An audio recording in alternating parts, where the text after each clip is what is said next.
Number one for music, radio, and podcasts all in one. Here's what's trending on Fox Sports 910. Safe to say the Panthers have had the Cardinals' number. Carolina has won 14 of 19 games between the two, including the last 6 in a row. The two meet Sunday. And Kyler Murray welcomes the chance to play against Baker Mayfield. We're both 1-2, so he's got his own things going on. We got our own things going on. So I think the main focus is really just trying to get a win. You're going to love to see him. Meanwhile, former NFL running back LaShawn all good. on the I Am an Athlete podcast. Hey, is it all three of you guys? Yep. Yeah, we're all here. Quarterback, suggesting he played. Guys, there is no one here today. It is so lonely. San Francisco tonight throwing. You guys need to start doing some more in-studio stuff. Frank Garrity on Fox Sports 910. Available everywhere on the free iHeartRadio. It's not fair to me. This is the Parker and Sons Weather Center. Good. Need a raise. Plumbing and electric needs. Call Parker. For your Friday, look for mostly sunny skies. Temperatures getting up to about 98 degrees. And then for tonight, clear skies will continue. And those temperatures will be dropping into those mid to upper 70s. All right, guys, 30 seconds. Fox 10 weather experts. I'm Ty Brennan. This report is sponsored by New Vision Auto Glass. New Vision Auto Glass now. Qualifying customers can get up to $250. I think so. Cash Whatever back was in free your email, dinner yeah. with DZO Grill. Call 480-210-9090, 480-210-9090, or newvisionautoglass.com. Up and down. Rock, I was telling him we need to do more in-studio stuff. No. Well, sorry, guys. I tried. Calling all sports with Not me. I'm Not the business. It's not the business model. proudly sponsored by.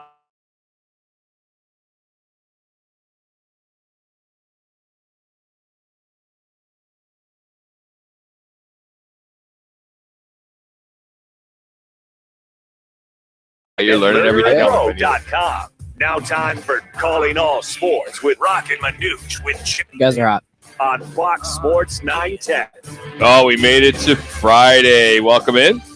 Rock along with Manuch, Jax from Wright Toyota, where you won't go wrong, wrighttoyota.com.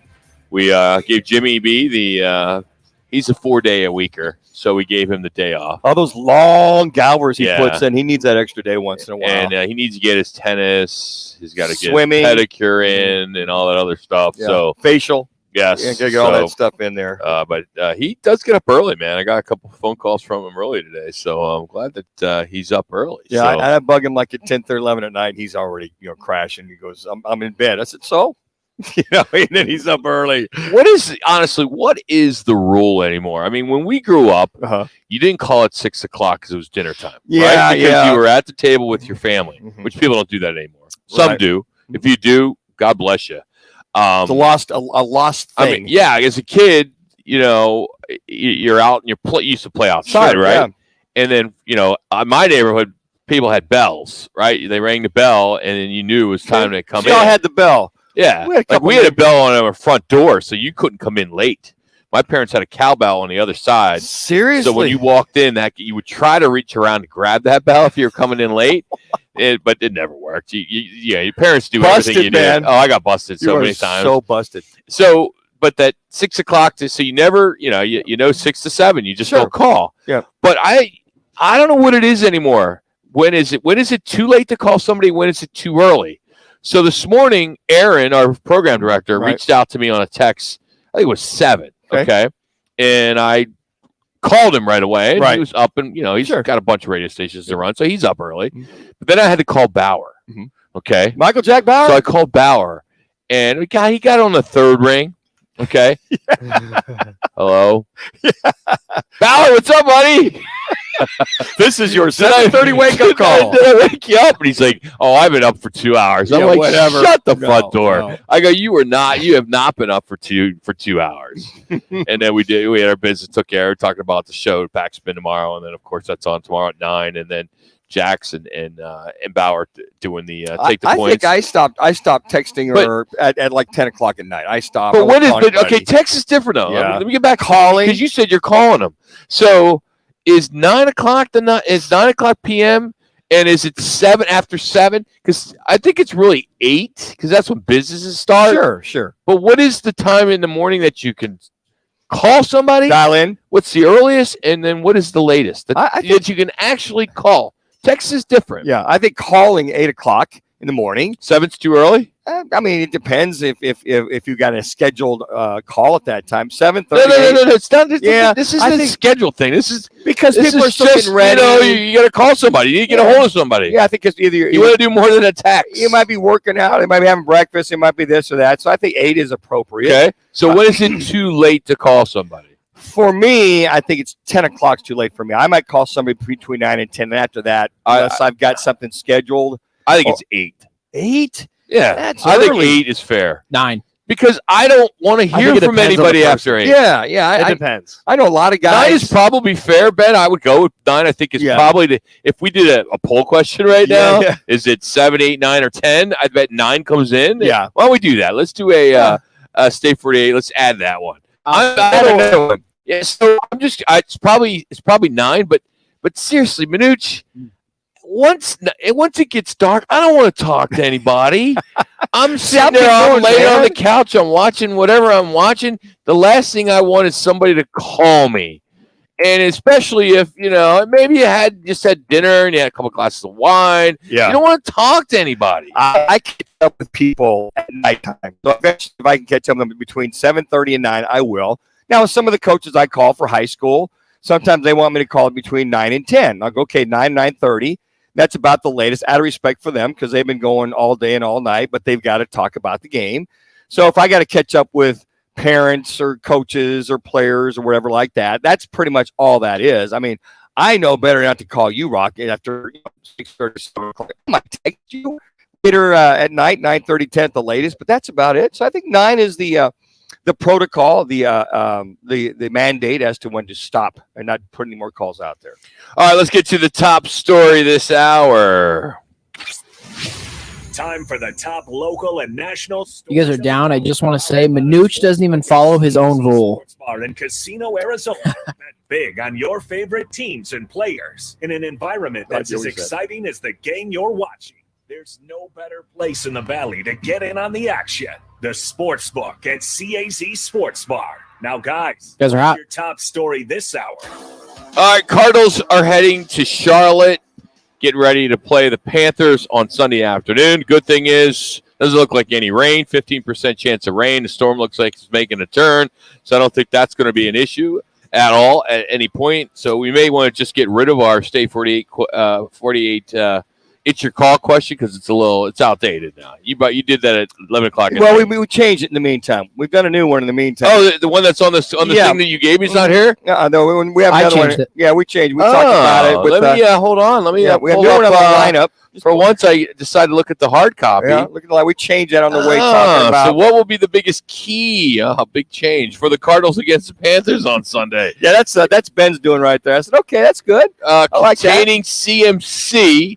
Who calls him CMC? I don't know. I call him Christian McCaffrey, but that's what Ben calls him. Christian McCaffrey. Yeah. Where do you get CMC, Benjamin? Legitimately, everyone under the age of 50 calls him CMC, guys. I've never heard that. I don't personally, but my whole family lives in Charlotte. I've never heard my sister and husband live in Charlotte. I go to Charlotte 3-4 times a year. I know folks that work there. Not one of them, while we're sitting around having a beer or whatever, talking about the Panthers, say, "Oh man, CMC's our guy." He threw that at me on the way over here. And I went, "CMC." Yeah, McCaffrey. Went, "Okay, I've never heard that before." I have really only ever associated him with people calling him CMC. I don't know how to even defend myself here. I'm actually so baffled right now. Yeah. I've never had Jax, you're what, 25? 22. 22, okay. So you're even younger than Ben. Have you call him CMC? No. Do your boys call him CMC? No. No. Have you ever watched Sports Center or a highlight or Berman on a Sunday? Have you ever heard him go back, back, go CMC? I mean, and there goes CMC around the corner. There's CMC and his GMC. There he goes right there. Disclaimer for the crowd, Jax is also on their payroll. On Carolina's payroll? Your guys' payroll. Oh, that is not no. It was honest. No. All right. So anyway, yeah. So again, going back to our State 48 roofing, it's your call question. What is the biggest key for the Cards? Containing CMC or Christian McCaffrey, play calling on third down, pressure on Baker Mayfield, BM, And then other, let us know, and you can put that in there. Hey, I'm just happy someone else did the question other than Manuch, so I can't rip it too much. I was like, yeah. He goes, you mind if I change it or whatever? I'm like, sure. I said, there's no pride of ownership. I said, not knowing that I knew the weather was looking to shift, but I said it was kind of like, okay, if it's rainy, but that's changed course, pardon the pun. So and, good job, Ben. That's our Safe Roofing. It's your call question. You can vote by going to our Twitter page at Roc and Manuch on Twitter. Now, when it comes to the injury report, AJ Green we know is out. Rondell Moore is questionable, but the big one that's now questionable is Hollywood Brown with his foot injury. So it looks like, we're hoping that you're going to see Rondell Moore making his debut because they definitely can use him. We missed him the first 3 games. But now you see Brown on the injury list. He missed practice on Wednesday. You thought that was just for rest. Maybe it was more for his foot issue.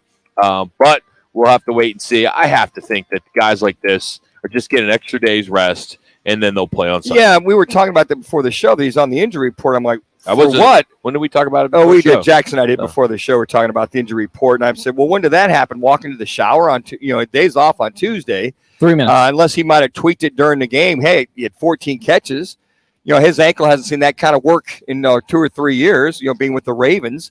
So what I can think of is, it sounds as if he's questionable, he's going to go. He's got to go and they could tape it up, take the shot, do whatever you got to do. Rondell Moore is the guy, though, that I hope he plays, but how much is he going to be limited, and how good is he? What's his pitch count going to be with running routes? Hey, Jackson, see if we can see what you can bet, what the over-under is on how many targets Rondell Moore will have.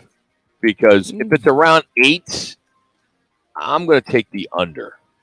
But it all has to do with Hollywood Brown. If Hollywood Brown's not there, you're going to take the over. Oh, sure. You're going to have to play him. Who else you got to throw to? Well, you got if Moore Green's out, and so Isabella will play, and you got Dortch, and you got Zach Ertz. You got your running backs coming out of the backfield. Rondell Moore. Can you tax him that much? Can you play him a whole game? Is he ready to play a whole game? I hope. 2 minutes. With Green being out, and then if Brown's going to be limited, how much effective is he going to be even if he does play? I mean, so the whole thing with Dortch, Bachilia, and all the above, you're a limited group of receivers right now. Dortch will be the go-to guy. He and Brown, but Brown can't play. Dortch seems to be that guy. He always seems to find, always seems to check down to one way or the other. But Ertz has got to step up again. On the other side, I think we're going to see everybody for Carolina. They just have a couple guys, but they all have either rested during the week. And, when you have a thigh injury that CMC has, he probably has that every game. Oh, I'm sure. I mean, the amount of times he gets hit. I'm sure he just, massage, ice. He doesn't need to practice during the week. He needs to just get his body healthy. And if you're going to have 128 yards of limited practice, I think you're doing pretty good on a week-by-week basis. Hey, you have an opportunity right now to text PEAKS to 55678 for your chance to win a customized background grill patio set, courtesy of Twin Peaks, Blue Moon, and Coors Light. You can enter once a day. Standard message and data rates apply. So the NFLPA is going to use every legal option to investigate 2 hours concussion controversy from last night. But are they wasting their money? Are they wasting their time? Manuch and I both have some solutions to share that you may or may not agree with. That's next on Roc and Manuch with Jimmy B on Fox Sports 910.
foot, head injury, concussion, passed the protocol, came back second half, led him to a victory. And out 5 seconds. You guys are hot. him to the ground. I mean, it's you're thinking about the back, the ankle, but he gets thrown to the ground. Al Michaels, Kirk Herbstreit, Amazon. As Tua was taken off the field on a stretcher after sustaining a concussion in that loss to the Bengals last night, 27-17. The injury casts a cloud over the night, that's for sure. It's been definitely the story of the morning on all the shows and into this afternoon. And there's been a lot said over the last 12, 14 hours about this. A lot of NFLPA folks and former players are all kind of, in my opinion, piling on the NFL for what had gone down, and probably rightfully so. But I do think any NFL investigation, NFLPA investigation, is going to show the things were done they were done by the book. Mm-hmm. Tua was examined last week. Okay, right after it happened, he was cleared to play. Okay, went back in, and then he was tested every single day leading up to Thursday. There was an independent guy that did a test on him too that cleared him as well. And I think that's gets lost that they're following the protocols they have. And I think they're going to get in trouble, that being the Miami Dolphins, for whatever reason. But I think, he got hit pretty hard on that play yesterday. He got slammed. Mm-hmm. If he wasn't concussed the week before, he would have been concussed on that play, no matter what. Mm-hmm. And I think people are very uneducated on the spine, right? Yes. I mean, the spine carries all the wiring from the brain to the body. And I've had back injuries. I'm dealing with something right now with tingling in the feet and the legs and the arms and all that stuff. And I know it's because of my back. Mm-hmm. Right. And I just, the more I kind of listen to this, and I'm like, it sucks it happened. I wish him the best. But if they take him to the airport, or the airport, they take him to the hospital, and they discharge him, right? Right. And he gets on an airplane, right? And he's able to fly home. Yes. When he's concussed, right? That's probably the last place I want to be up is in an airplane with altitude. With the altitude when it comes to a concussion. But I think the NFLPA and the NFL got to figure out if they want to make some changes in the rules, then go ahead and do that now. Put your money into that. Now put your money into this investigation. You're right. They collectively bargained this. This is all that the stuff you laid out was what they did with him before, during, after. So the CBA, that is all in there. And the Dolphins followed every protocol. And then they asked him, do you feel good? Do you feel better? And folks, what Roc's alluding to is they do a baseline test when you're completely healthy before the season starts. If you get dinged at all, they think you got dinged at all, what they'll do is they'll give you that same baseline test to see how quickly you answer and if you answer accurately. If you hesitate one iota on this or get something wrong, they go, you're not right. Now, I know Peyton Manning used to make a joke of it. He goes, look, I used to fail that baseline test on purpose because I didn't want to come out when I got dinged. And that's unfortunate if he was doing that. But they are dialed in. They're not going to put somebody out there in harm's way. I think it's just coincidental that he got slammed again. I did too. And he got hit on the side. In the Sunday's game, he landed on the side of his head, which was interesting because he said, and then when he tried to get back up, he stumbled and he said it was more of his back than his head.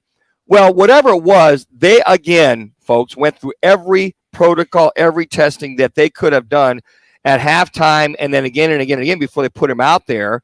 And if the player says, I'm good and I've passed every protocol, whatever, I'm going to play. Okay, that's where I kind of put I want to step in because the doctors are paid to do what they do. Sure, grab his helmet if we feel there's any question. I think there are a lot of players out there that are going to play because they're competitive. They want to be out there no matter what. That's true, but it may not be in their best interest to play. Especially when it comes to a head injury. Okay, and now they can look at his eyes. If they're dilated, they can check him. There's like 90 different things they do to make sure that you're right. Sure. And if you're right with all the testing and you feel good and you can do this and do that and you can call plays and you can get guys in motion or all that, you're good to go. And I think last night when he got slung down on the back of his head, he got the back thrown down. He got slammed, slung, whatever you want to call it. And as soon as you saw his arms, Rock, start to tense up, you knew immediately he got concussed. And that, to your I fact, thought it was worse than well, concussion. but the thing, to your That's point, what scared me. I about thought the it was something else. too. about the fingers, you yes. saw that. That's where I'm like, oh my God. That's a combination of the nerves. The P word, it's like, oh my God. Yeah, the nerves and him. But I will assure you this: I don't know what the NFL Players Association is barking up when they can go look at the layout, the printout. The Dolphins will go, look here, guys. This is the 99 different things we did with him. He felt good. He cleared. He checked every box. We did the baseline test again and again and again. We did an independent guide to him, and it was all good to go. It was probably more of his back when they look at it versus a concussion. So if it was his back tweaked, there's no neural damage in that back. You got to be careful. So there's a couple things, but I think if the Dolphins show them everything they're doing, there's nothing to see here. There really isn't. Now, I feel bad. Could there have been a possible Diagnosis on the back injury from last week? Possibly. Could have been. But if he was tested, which it will come out in writing, tested every single day. Sure. And then there's an independent guy that does the tests as well. Right. It's not like it's the Dolphins team doctors. Okay, a couple things that I watched this over and over. On the Sunday one, he got slung down on that sack, and he fell on the side of his head. Again, somebody grabbed him. He's not a real big guy, and they slung him down by the waist and threw him down again. And now when his head bounced in the back of the head, I said, that's a serious concussion. Hopefully there's no neck damage, all the above. So two things that have happened back to back are, I think, coincidental. And I think that he's been hammered, unfortunately. But I know a lot of guys have been hammered worse that fortunately have not had concussions. But I can guarantee you now, I mean, he'll probably go through the same protocol, the above, whether he plays, he's got 8, 9, 10 days off to make sure he's completely healthy before he gets back on a football field.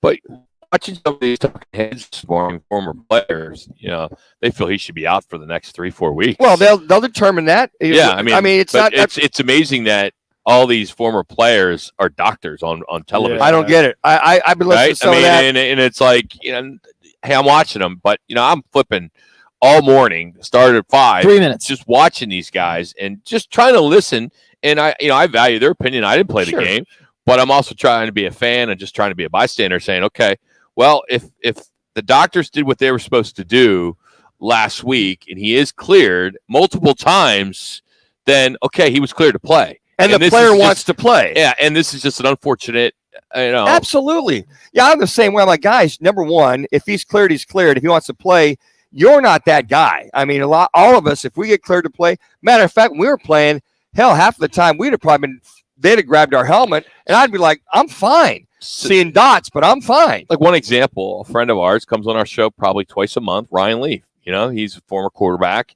and he tweets out, he goes, the F it is, stop pushing out your and the NFL's propaganda. You are just as complicit in what happened. How do you look at yourselves in the mirror? And he's referring to the National Football League. Yeah, and I think that there's a lot of people saying what contradiction as we want our best guys out there, right? If the player feels good and he's cleared, you're going to play. You're going to force the guy. Well, you got dinged pretty good, and we feel the best interest of the team, and whatever we want to play you. Okay, was that presented to him? We don't know. But if I'm a player and I'm cleared, I'm playing. That's part of being. I don't think they're going to put you in harm's way. There's too much on that. I don't either. Some guys were trying to make a case this morning that it's not like a coach in college, which you truly care about your kids and your student athletes and all that. At the next level, it's all about business and getting wins. Sure. And I don't believe that. I believe that these coaches do care about the health and safety of their players. I mean, look at a lot of the guys. They're not going to put a 2-0 in there. I mean, they're 3-0 or 2-0 at the time when he got cussed last week. He came back and let him back. I don't 1 minute. Look at this. I don't know. I don't think there is a solution to this. There's not. They're not going to go flags. There's nothing else.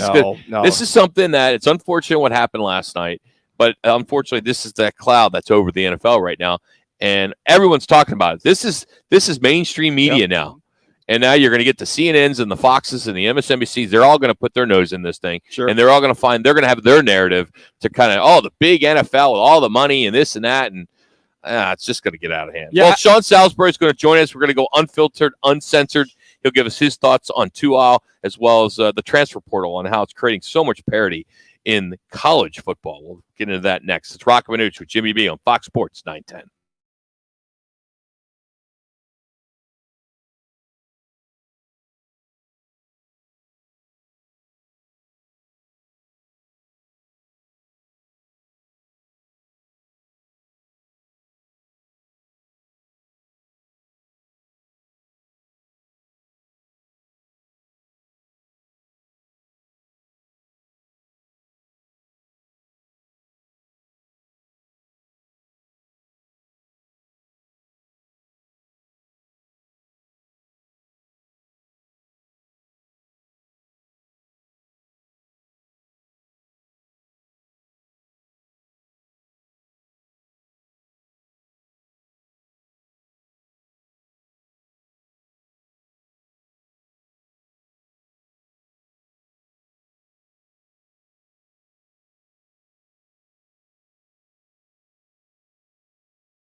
radio host, Sean Salisbury, goes unfiltered with Roc and Manuch, now on Fox Sports 910. Guys are hot. That's right. Sean Salisbury joins us now from Houston, Texas, I believe. Is that where you're at today, Sean? I sure am. What's up, guys? Are you getting any? You're not getting any rain over there, are you? No. We're having great weather. We're in 80s, high 70s at night, 60s. But it's probably in the low 80s today. Wow. It's great. It's a great day. Yeah, it's awesome. Hey, all the talk shows this morning and maybe even during your show, it just seemed like a lot of talking heads were piling on the NFL with the 2-out injury or the controversy around the concussions. Just curious, one of the questions we were just kind of going back and forth on, who's at fault? Is anybody at fault? And, is the NFLPA, should they be coming down on the NFL for how this I don't have a problem with the NFL, the PA protecting their players. That's why they have a union. That's why you pay dues, right? I mean, you protect your players. That's their number one job, and I get it. And you're exactly right. It's convenient today. Yeah, very. Yes. The same guys that will tell you, man, what a warrior mentality. Look at guys coming out playing hurt and all that. And then when it happens, it's like, how dare Mike McDaniel and the Miami? Yes. They were. How dare them? This is negligence, and I can't believe it. Listen, I see both sides. I do, because the optics of last Sunday to last night are awful. First and foremost, jump out in front, is Tua's health is what matters. And it was an awful look. It was an awful optic. I cared. The game became secondary and should. Now, I know they got to win the game and go on, but from a fan standpoint, I'm like, damn, this is awful to see. It's great news that he appears to be going home and home with his family, and that's great to hear. You know who I want to hear from when this is done? I want to hear from Tua. Sure. What the protocol was. I want to know what they talked about in the locker room at Miami at the game they beat Buffalo, right? I want to know if they went through it properly, because, we're throwing Mike McDaniel, negligent. Listen, here's what a head coach does. The medical staff, and Manuch, you know this as well, the medical staff, you want to play them. 99% of coaches on the planet, when the medical staff does them, you take the coach out of it. Coach doesn't get to make these decisions during a game anymore. Sure. Or a practice. The medical staff comes up and says he's pronounced fit, he's healthy, he's ready to go, past protocol, and he wants to play or he wants to practice this week. And then the coach says, great, let's go. That's what he does. Now, the 1% that wouldn't put him back in a game or that wouldn't listen to it, they're like, well, he wasn't playing well anyway. I'm talking about it, no matter who it was. The backup's on a roll. We'll leave him over there and go. Very few. He's not a doctor. He's trusting the medical staff. That's why they get paid, and that's why they go to 12 years of college and school and medical school and do their residency to be able to tell us this. Now, I do have a hard time believing that Mike McDaniel, all the doctors involved last night, last Sunday, all week long, devised a plan to be negligent, just play him for a win. Okay, I have a hard time buying into that. Now, did the optics give you a sick stomach yet? Did it look like on Sunday that the guy was rattled to the point where, like a boxer who gets hit 15 times in the head, and the ref's got to go in and wave it off, so you keep and hold him up? Sure, he came back out. They won. I see why people are bothered by it. We got to protect the player. But I also want to hear from the player, did we do it right? So we're so quick. Everybody wants to be first with their judgment and opinion before they know all the things that these doctors did. So if they're negligent, they ought to pay for it. Then go after them and do your due diligence. But I have a hard time that Mike McDaniel said, yeah, you know what? I don't care if he's hurt. Can he go? Can he take a snap? Come on now. Let's have a little common sense. Unfortunately, common sense ain't very common. It looked bad. The optics are bad. I prefer to wait to see exactly what they went through. Yes, go see it and go find out. But before we start bus tossing guys and calling them horrible human beings, it's unfortunate what happened to Tua. Tua obviously wanted to play, and the doctor said he could. So let's go from there. And it's unfortunate, and it's also coincidental. They had back-to-back games so close together that he got body slammed on his head. And Roc, and you and I both know, Sean, the CBA has everything, anything, and then some, from the baseline testing to the brain gymnastics they give a guy. And if the guy passes all of that and is physically healthy, and you know that they throw little kinks here and there as far as the brain testing is concerned, he passes all that, and oh, by the way, he feels great and he wants to play. What are you going to do? Tell the guy, well, you've passed every test, but we just think that we need to pull you out. No, you're a quarterback. If you feel good, move on. And to your point, yeah, these guys, well, he's the warrior thing. Those guys, if he passed everything, he feels good. Who's me to tell him, no, you shouldn't play? Right. And the thing that I think about is if let's say he doesn't play, they go on, they lose by a last drive interception. And then we find out after, he was pronounced fit, he was good to go. No problem. I'm talking about on any of the. It didn't look like you're not taking off on a stretcher. Right. Sure. People say to Mike, why didn't you put him back in? Why was he not? The medical staff said he was pronounced fit, or the quarterback said. You get my point. You can't win and lose it, man. Yeah. You want everybody to be healthy, and you want them to be good to go. And you know what's crazy about this, guys? Here, Manuch and Rock, you're talking. We don't need to pile on the NFL, but here's what I do know about the injuries and what their thought process. Number one is they like their stars on the field. The NFL does, and I hope that they have the players' best interest in mind. 20 years from now, the NFL ain't calling up to check on Tua. Yeah, he knows good point. it. I know it. We all know it. And secondly, that they want the health. We got to keep our guys healthy. That's the number one priority. Then why are you playing games on a Thursday every single week? Priority's number one. The dudes can't even get out of bed for 3 days after you've taken Derrick Henry and 40 carries, right? But hey, I promise you, we care about your health. But by the way, we get $1 billion from Prime, and could you go out there and give me your best effort on a short week? These guys are freak show athletes. So it's about money. Players, we're trying to protect them, but we know that ain't first. It's first after he gets hurt. Oh my gosh! But yeah, everybody wants to jump on and pile on because the optics look bad. Hopefully, Tua is going to be great, and I love the guy, but we'll pile on both sides. If you're on one side, you don't care about the other. I'm trying to look at it. It's like reporting these days. Everybody wants to be first. Yes, be right. Right takes the back seat, right? Yep. I ain't doing that, and I'm not doing that. I want to be right. Make sure if they did, then you got to say, unfortunate that it happened twice. Then it comes to that, and let's hope he gets healthy. He's Sean Salisbury joining us here, Roc and Manuch, Fox Sports 910. Speaking of piling on, your alma mater, the USC Trojans, got Arizona State tomorrow. Woo! And I haven't done the research to see if Lincoln Riley's the kind of guy that wants to really run up a score. I don't know if he did that much at 85% of the wins he had. Whatever it was. Does he? Okay. So, are you expecting that tomorrow then, Sean? Are you expecting that? They're going to cover? Here's what I do know.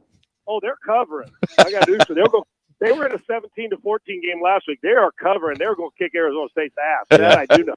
Yeah. Part of the reason is why, because we got Arizona State's game plan.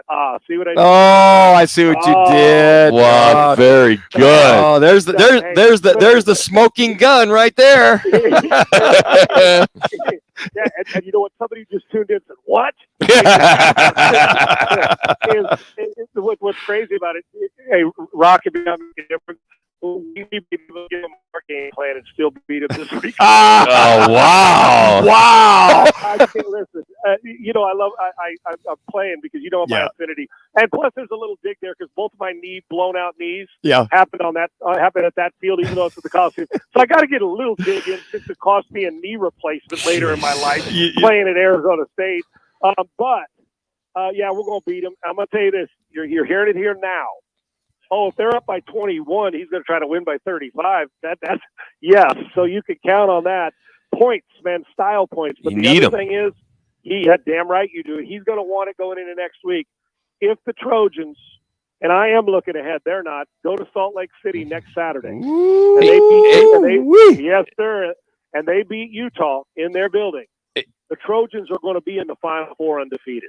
Well, They are going to the playoffs. They will run the table if they beat Utah next week. And you won't be able to – you're not going to keep 3 minutes. The Final Four with all those high – with Caleb Williams. If they go undefeated throughout, and if they beat Utah, they're going to go undefeated until – now, I ain't betting you on Georgia and Alabama and Ohio State playing Trojans. I don't know if we're physical enough to handle Georgia because they look like a bunch of grown men playing on Sunday. That being said, beat Utah next week, you will run the table in the Pac-12. Sean Salisbury Network here, Homer Radio, USC, Trojan. Did your Prevagen just you know, kick in? But you know what, though? I'm more critical on you guys know this. Yeah, you are. I've been more critical of the Trojans than anything. Sure. But don't think I'm not going to hop on that wagon that's got a band on it and stay on it until we lose, brother. No, what's amazing though, Sean? I saw the stat that this was the first September since 2010 that USC is undefeated. I mean, that's 12 Long years, time, man. Long time. Typically, a lot of the big power schools, they do go undefeated in September because they got a lot of, cupcake type games. But right. Wow, I think that's pretty interesting. You know what it tells you? And they haven't had a turnover yet? Is that true? Right. Jeez. That's pretty fascinating. Yeah, they're pretty good. And 2 minutes. So fast, you'd think somewhere along the line somebody'd have a tip ball pick or you'd lay it on the ground. I'll tell you this, and that ought to tell you about the past since 2010, that even when you're playing, we weren't dominating teams we were supposed to dominate in September in the past, right? And now they're beating teams. They're like birdie in the par fives. When you play a team you're supposed to beat, you either birdie or those or eagle those in order to win a golf tournament. Sure. And then you got to par the par threes, and Utah is a par three, right? You better par those and not screw that up and take a bogey or you lose. So they have to do that. But I'm just, it's different now, and it's alarming that we're talking about a decade plus 12 years. Yeah, They got out of September.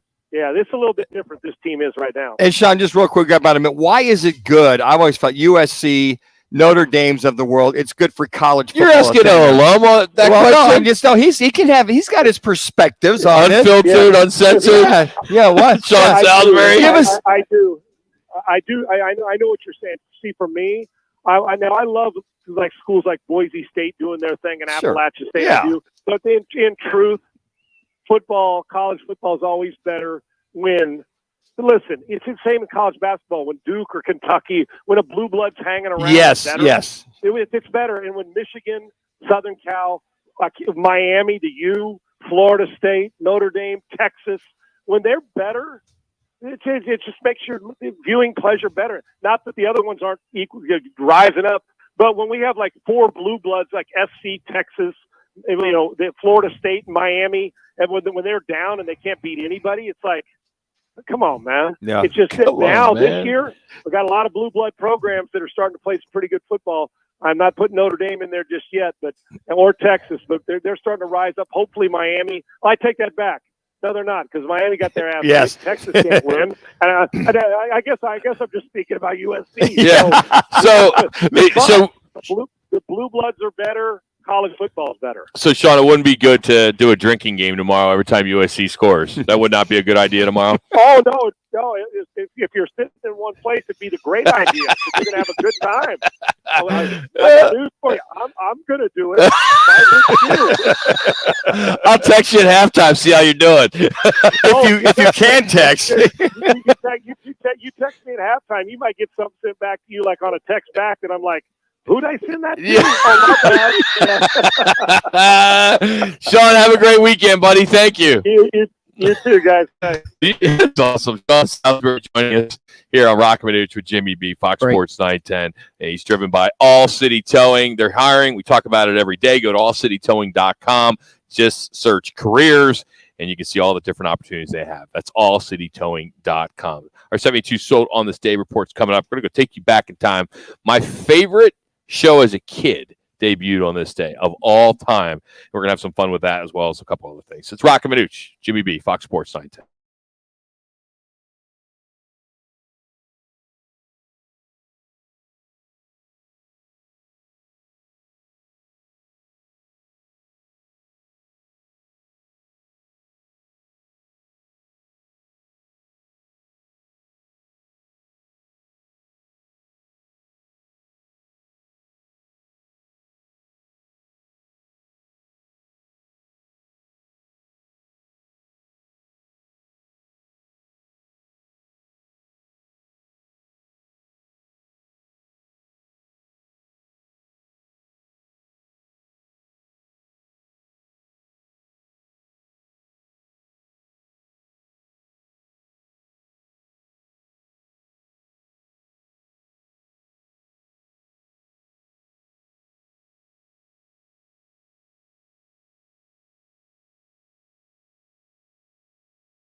guys are hot.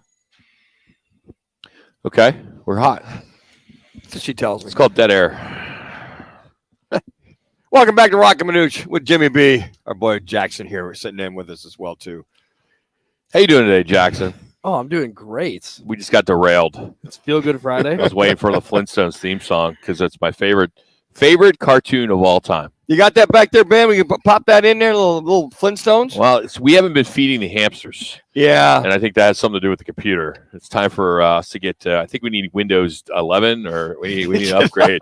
Dude, everything is crashed. Give me a second. Everything is crashed. We apologize. We apologize. Anyway, on this day, which is brought to you by 72 Sold. 72 Sold, America's leading home selling program. There's no better way to sell your home. We talk about it every day. That's 72 Sold.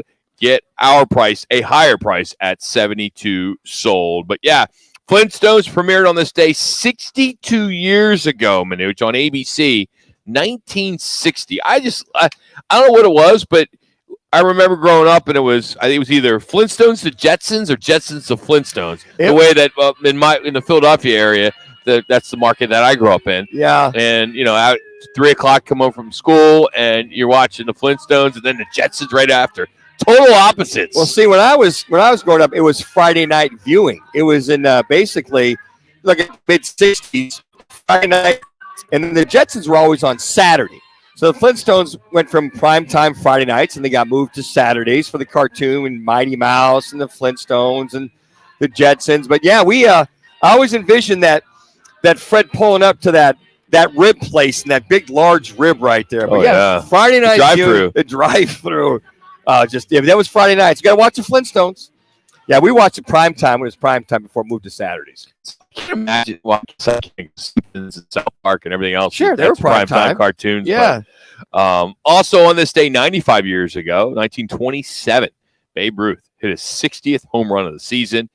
He held the single season home run record for 34 years until Roger Maris broke it in 1961. It's a long time. We lost James Dean on this day in 1955 in a car crash in California.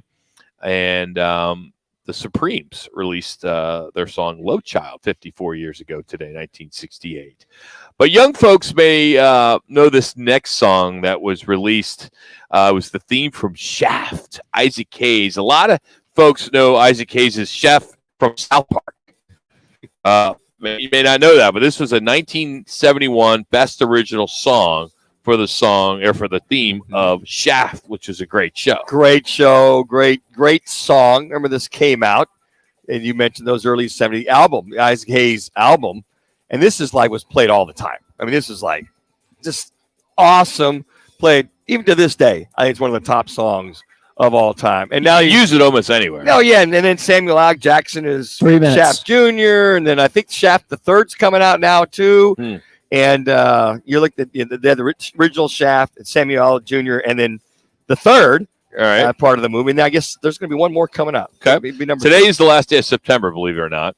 And it's also National Chewing Gum Day. How about that?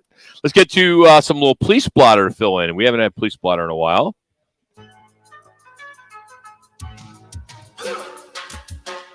Even professional athletes and celebrities find themselves in trouble with the law.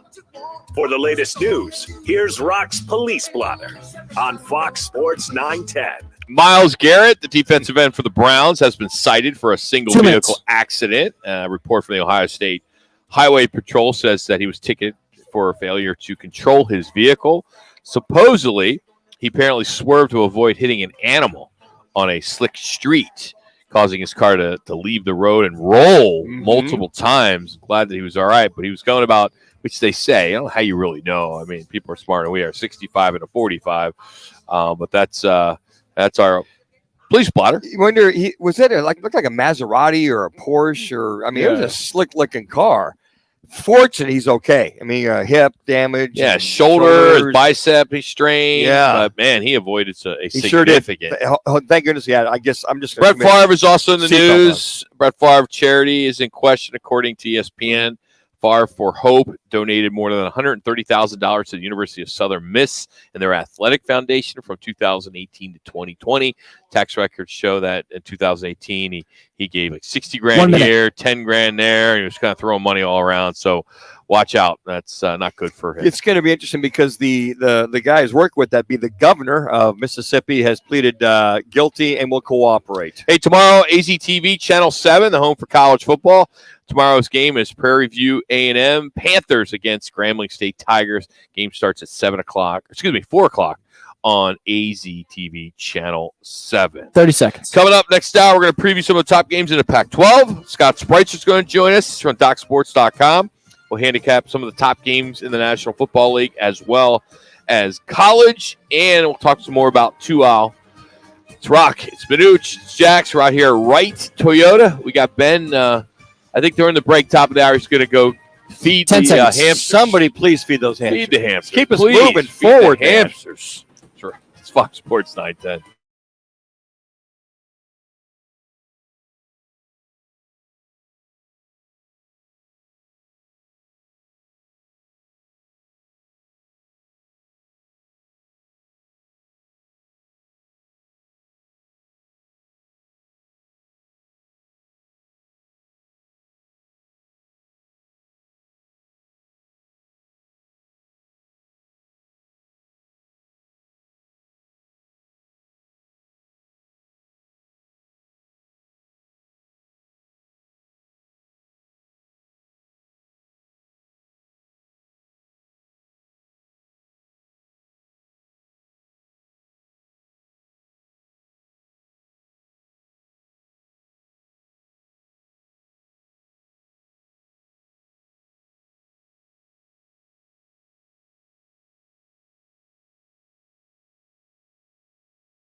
Sports with Roc and Manuch with Jimmy B. Proudly sponsored by On Air Sports Marketing and is powered by the injury attorneys Lerner and Rowe.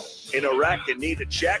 Make one call, that's all. 602-977-1900 and always online at lernerandrowe.com. Now time for Calling All Sports with Roc and Manuch. You guys are hot. Jimmy B on Fox Sports 910. You gamblers, I know I'm one now.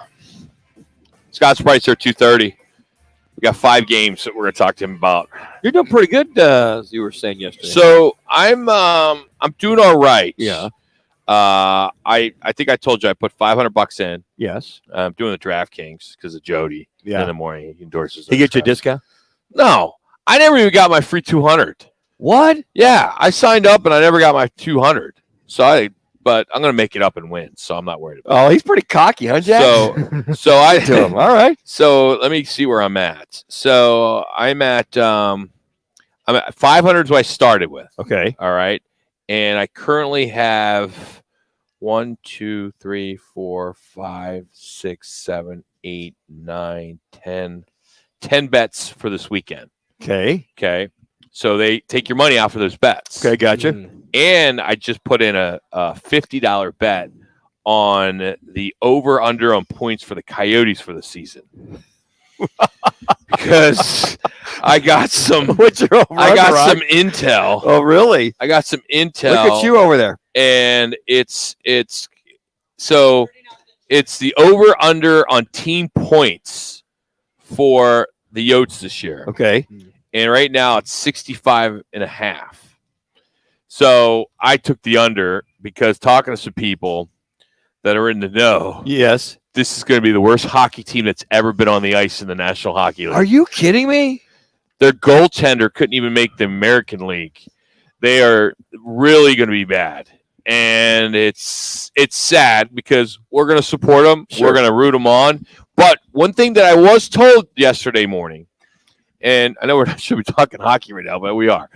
You're talking your bets, Roc. Yeah, we're talking bets. We're talking bets. So Scott Spratcher joining us at 2:30, folks. So what I'm told is it's a very young team. We all know that. Yeah, we know. But they're tough and they fight. And if I'm not mistaken, the preseason game the other day in Anaheim, like 100+ minutes. Really? Lots of fights. Yes. A lot of penalties. Okay. So what's going to happen is they're going to lead the league in penalties, and then they're going to lead the league with the lowest amount of points. So you're saying they got a chance down the road there, Roc? No, I'm not saying that at all. I'm just saying facetious. they're going to be fun to watch. You know, it's going to be like Slapshot. You know, with the three, right. The Hanson brothers going out there and just beating the hell out of people. That's what's going to be happening because they can't win. The team was so bad. Yeah, but they could win when it comes to the penalties. Yeah, you're going to literally go to a hockey game and a fight will break out right there for you. Yeah, kind of see that happen. Yeah, I mean multiple. I would love to see some success from the Yotes this year. I know they're not. Just be honest. Yeah. I just don't know if this is this plan that they have is going to work, and I don't believe it will. There's very few teams in the National Hockey League that have shown in the past that by just blowing it up and just doing it through the draft, they're going to have some success because and sustain that success on it. I mean, it'd be one thing for them in 3 years. Okay, they come in and they have some success and they get to the playoffs 1 year, but can they sustain that? And I think we are looking for a hockey team in this town that's going to be competitive enough to be on the blink of buying buying an opportunity, or not buying, but having an opportunity to be in the playoffs every year. That hopefully that's the goal. They're not just that is the goal. But I mean, is it reality with this philosophy on let's blow it all up when we were so close? Okay, no one wants to play here, and I'm hearing that this facility is going to be great for ASU. Sure, yeah, but like the locker room for the home team, you got to walk outside. Okay, between periods, between everything, you got to walk all the way down. It's like we're at Right Toyota. It's literally walking here to the front door, which how far do you think that is? It's probably 80 feet, 90 feet. What? That's like 100 yards. No, 100. not that far. That's only like 30 yards. Okay, 10, 20, so 30 yards. Say if that's 90 feet. Say if that's 90 feet. Yeah. Then go another 90 feet. You turn the corner, and then you go in and out. Are you serious? And if it's 100 degrees and you're wearing all your gear and you're cutting through, now the one for the visiting one, I heard it's nice, but I suspect that there's going to be issues. There's going to be issues with ASU and with the Coyotes sharing this facility. Why would you make the home team do all the walking and going in and out? I mean, it might be a better facility once you're inside of it than walking 90, 180 feet, dang near 60 yards. A lot of this is hearsay because I'm not there, but all I know is the it's going to be a long year. It's from what I'm being told from folks that are in the hockey in professional hockey. It's an embarrassment. It's an embarrassment to the NHL that they're playing in a facility like this. Well, and for as long as they're going to play in this facility, we haven't heard anything about a new arena. No. I mean, at least 3 years, maybe 4. I mean, and here it's not ready, and they're playing on the road for the majority of the first part of the season. That's fair. We understand that. Rock, we were supposed to hear, I think early mid-August, and that was been put off. That was the city put things off. It wasn't the Yotes. The city put things off. I know the mayor had a few questions. Some of the city council members had a few questions. But I would think here in the very near future, we would know which way they're going to proceed or not. It's just you hear. But that should happen in August, is what I'm trying to tell you. That's already come and gone. But we're in October tomorrow. When I'm being told this stuff, and I'm just sitting there and I'm like, my love for the Yotes. I got 4 jerseys. I've been a season ticket holder. I love going to games. I want them to do well. And you just hear all this negativity about the ownership. Surrounds them. And it's just this cloud that has been over this organization for so many years. And I don't know what it's going to take because they're not going to win this year. They're just not. Bet it. I mean, they're not. If they're not going to win. They're goaltending. They picked up Johan Johansson today. They just don't have any goaltending. And they don't have that. They have a bunch of guys that nobody knows. And I don't even know who the Clayton Keller is the guy, right? I mean, he's the face. He's the jersey you buy for your kids for Christmas, right? I guess. With everybody getting traded off or retiring, who's left? Yeah, who's left? I'm glad Kessel got out and got an opportunity to go to Vegas, where they're gonna love him there. Sure, and hopefully, going to help them win. But it's going to be a long season. But I'm intrigued. I want to go to a game. I want to witness 5,000 people. And if you're going to the game to see them to win, you're wasting your money. But if you're going for a good time and you want to see fights and penalties and that type of stuff, then I think it's got good value. Hey, honey, let's go watch the Yotes play. We're going to see some great fighting tonight. The heck with the skating and scoring and skill. It's going to be some great fights. So high school football is big, of course, here in the Valley of the Sun. What game are you got? I will have the ALA Gilbert taking on ALA Queen Creek. What's ALL? It's American Leadership Academy. So there's not a group 1 or 4 there's or 5 several. There's like 4 or 5 of them around the valley. Okay. And so American Leadership Academy Gilbert will take on their rival, American Leadership Academy Queen Creek, tonight. Okay. And then Randy Reisdorf, who's head coach over at Gilbert, will take on Max Hall's offensive coordinator. Max Hall from BYU, former Cardinal. Yeah, and the head coach is Ty Detmer, Heisman Trophy winning coach. Why did you say Max Hall, not Ty Detmer? Well, because Max Hall is at OC, and then Ty Detmer, they're both working together. So why wouldn't you go with the head coach first? I just because I talked to Max last night. Oh, okay. Last night and trying to track down Ty. He's also one of the ADs over there. So it's a big. Ty Detmer's the AD as well. Yeah, he's he helps out with the athletic directors of that thing. So it's kind of like when you hear, you got Brophy taking on St. Mary's or Brophy's taking on Notre Dame.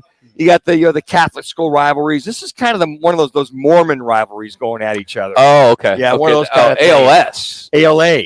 LAA. American Leadership Academy is what they call them. There's 4 in town and a 5th one looking to be built as well too. So it's gonna be a good game. I got a 5A team taking on a 4A team tonight. Go way out there southeast, out there about Bell Bank Park, Rock. Gonna be headed out that way. Good. All right, that's good stuff. Hey, you have time if you want 2 minutes today to get in our contest to win a customized backyard grill patio set, courtesy of Twin Peaks, Blue Moon, and Coors Light. You can enter once a day. Standard message and data rates apply. You just text Peaks to 55678. That's Peaks to 55678. Scott Spreitzer is going to join us in about 15 minutes. A little bit later, it's a Flashback Friday. We're going to have some fun in regards to what's going on with McDonald's and also the ticket surge with Judge as the judge. Oh, I could imagine. Judge chases 62, so we have some of those storylines to dive into. But we want to continue talking about the story that everybody's getting into today, and it has to do with Tual and the concussion controversy from last night. We'll dive into that next as we continue on from right to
Jody morning 6 to 10 on Fox Sports 910. Hey, if you haven't been out on Monday night to the Monday Night Tailgate at Casino Arizona, this is a good Monday to come out and watch us.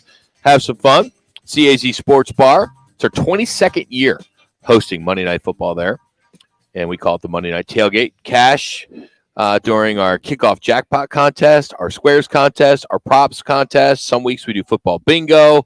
We do throw for dough, and it's all there at Casino Arizona and the CAZ Sports Bar. Our jackpot currently at $700. We add $25 to that after every kickoff, so you have an opportunity to win that in our progressive jackpot. Scott Spreitzer will join us here in about 15 minutes. We'll talk to him a bunch of games.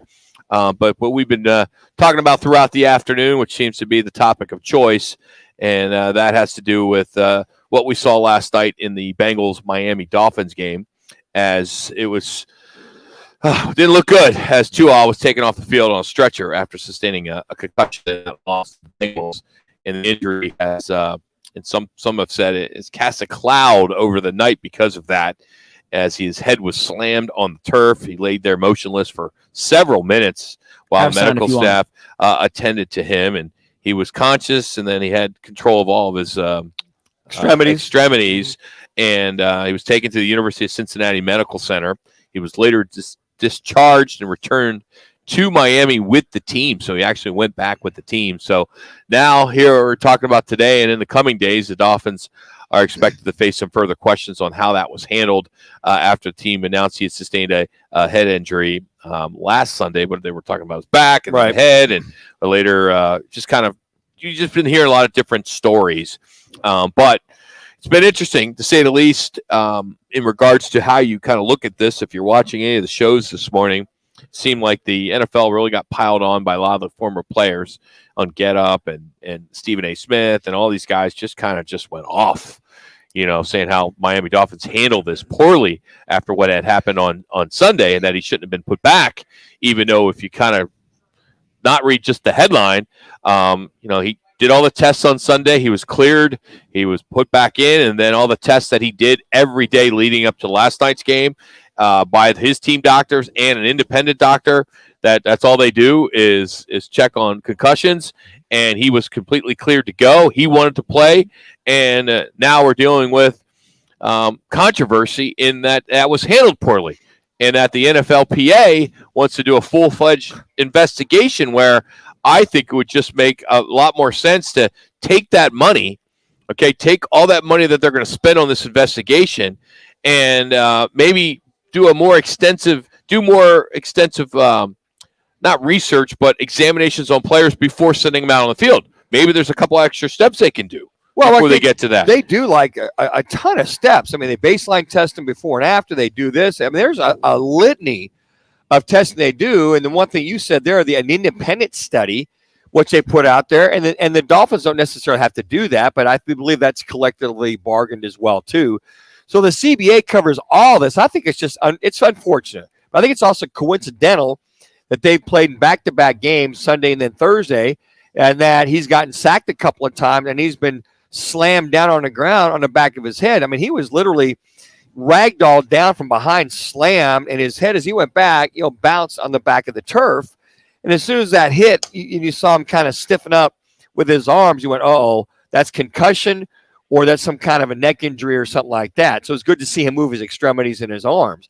But I think a lot of people are jumping the gun to say contradiction, the National Football League. And I'm one of the hardest critics on the NFL as there is. And I'm going to say, no, guys. I mean, they've done everything they want and could. And then eventually, if Tua says, I'm good to go, I've passed every test, I deserve to be out there on the field, then I'm going to play. Now, maybe his offensive line, they get that short up a little bit more, or he learns to get rid of the football or step up in the pocket, whatever. So I think at that point in time, you got to say they're doing all they can. And if the National Football League wants to go investigate, okay, the Dolphins say, here's our paperwork. There you go. Yeah. Here's our stuff. What do you see? There's nothing to see. He went back out there, and, oh, by the way, just happened to happen. It may not happen for another 5 years in Tua's career. We don't know. So I think a lot of folks are just really quick to jump and blame the National Football League. It's called football. If you got an offensive line that's struggling, that he's been sacked several times and he's been slammed, you got to know that they're not going to put him in harm's way if he hasn't passed anything and everything and then some, and then on top of him wants to play. Who are you, all these other guys out there, to say, well, he shouldn't be playing? Every one of them, to a man. If you could go, would you go? Yeah, I would. So don't tell me that the NFL's at fault here. This is a coincidental thing. They've done all they can do. The teams have done everything they can do with the player that wants to play. And if the NFLPA needs to get these rules changed and investigate if the current procedures are still viable in this day and age, then they need to do so. They need to step up during the offseason and have an amendment. Okay. Because it seems to me, and I think we would all agree over the last few years, that the defenses are getting bigger, they're getting stronger, they're getting faster, yes. And the quarterbacks are getting smaller. Well, and you know what? Right? I mean, some of these quarterbacks, Mahomes, Kyler, I mean, these are smaller guys out there. Well, Rock, the trend is going to maybe not quite – you're not the 6'5", 6'6" guys going by the wayside because they want somebody who can run now. So they all want the dual threat quarterbacks. Tua can run a little bit. Yeah, he can throw. He's not a big guy with 5'10", 5'11" at that. And then you look at Kyler. I mean, every time Kyler runs, you kind of have to hold your breath because whether he gets body slammed, look at how he's been ragdolled down by guys from around the waist or whatever. And you it's a matter of time. Look at Russell Wilson. He's taken some shots over the years. It's part of football. And you know what? And the National Football League says we do all we can to put you on the field. And I don't think anybody's going to be doubt if a kid wants to play, he wants to play. Is he your best bet? Yeah. But we're going to check, and we're going to throw some brainiac games at him to make sure he's not messing with us, to make sure he's knowledgeable, number one, that he's dialed in, and he handles every question. And they do like blinking eye tests, and they do a light test. They do all kinds of testing to make sure you're on all cylinders. Let me ask you, for those of you, Manuch played in the NFL, and he was part of the concussion research that went down a few years ago, and you were asked to go in and take tests and things of that sort. What was, remind our listeners as well of what kind of tests that you had to go through? I mean, this is so far away from the days you played, but they're looking for anything and anything, and hopefully nothing. It was part of the concussion lawsuit that was concussion lawsuit that was put out there. So what they did is my whole thing was not to go get the money or whatever. My whole thing was I want to go see where I'm at mentally after playing years and playing football. So first and foremost, it's probably about a 3 to 4 hour testing scenario. You meet with a psychiatrist, and he asks you, an hour's worth of questions, and you talk, and how you feeling, and what about this and that. So he'll kind of talk with you for about a good hour and a half. And then you go over, what do you guys talk about? It's how are you feeling? How are you sleeping? How is your memory short term? When this happens, how do you react to this? When that happens, how do you react to this? Do you feel anxiousness? He goes through like 25, 30, 40 different things to kind of get a feel for where you're at. Okay, but how would that be any different than someone who did not play football? Okay, that's where the next testing goes from there. Okay, so because I could see, sure, we get older, you start forgetting lots of stuff. Yeah, you do. So there's that piece of it. And then you go over, I went with a young lady that did a bunch of testing. She would show me stuff, and I'd have to repeat it back what I saw. Did the lights keep going on and off? Or we did that too, did a light testing thing. Okay. We had like 4 lights in front of me, and I had to press my fingers down on the lights, lined up with the lights. Okay, that left one, I hit that one or hit this one. So she was about a good hour and a half of. I just don't understand how they can. It's more determine anything because they don't know where you were before. Well, that's why this was a baseline for me. So my baseline. So this is the baseline. So then they're going to bring you back. Well, here's the thing: if I start having issues, I start calling you, "Hey, Jim Bob versus Rock" and all that. Okay. That's what you have your moments. Yeah, well, I do. But we all kid around that was football, but it could be just getting old. You're all getting old. It's kind of the same baseline that the players take now. So they'll have a baseline of where I'm at after all this testing.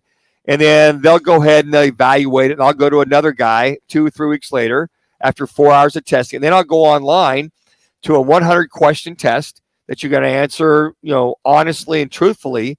And then I'll go meet a guy and another psychologist, and he'll evaluate where I'm at. Matter of fact, we did that over the air. I kind of evaluated where I'm at. And the guy goes, "You're doing pretty good, but here's a couple things you should probably watch out for. When you see this, you might think that. Until you study it a little clearly."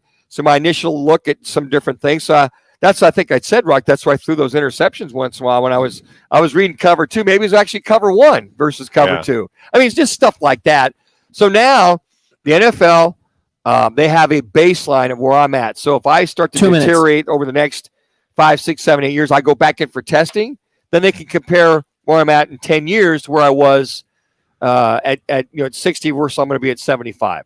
That's where a lot of it is. So if there's some guys that are really struggling with memory or being able to put that together or this together or cognitive skills, they call cognitive skill sets, then they know that there's some serious issues going on there and brain bruises, whatever. So that's the same test they give the guys, and those are the same testing, similar results that they look at Tuau. If they're going to put him back on the field, here's his baseline, and then here he did 3 or 4 tests over the last 3 days. His baseline and where he's at now sync up. So he's, for all intents and purposes, from the charts and the baseline, he's fine. Okay, now, Tua, how do you feel? I feel pretty good. Okay, we're going to put you through this test, physical testing, conditioning, cardio. There's things he has to do physically and mentally before they put him back there on the field.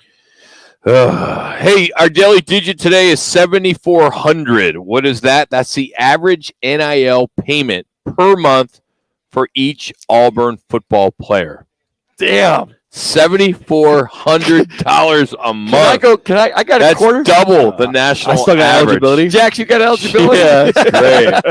Speaking of money, and you're looking to sell your home and looking for the easiest way to sell it for top dollar, well, one of our newest partners, 72 Sold, Rock for 72 Sold, they have made the Inc. 500 list for the fastest growing real estate companies in America. They've been featured in Forbes, ABC, CBS, and NBC. You'd be crazy to sell your home any other way. You all know realtors. Come on. They're all over the place. They can't stay at one place. They jump around. Well, not at 72 Sold. So if you're looking for the easiest, fastest, most profitable way to sell your home, head to 72sold.com. 72 Sold is the official real estate partner of the Cardinals, the Diamondbacks, and now us, Roc and Manuch, with Jimmy B. So go to 72 Sold and get a higher price for your home now. That's 72 Sold.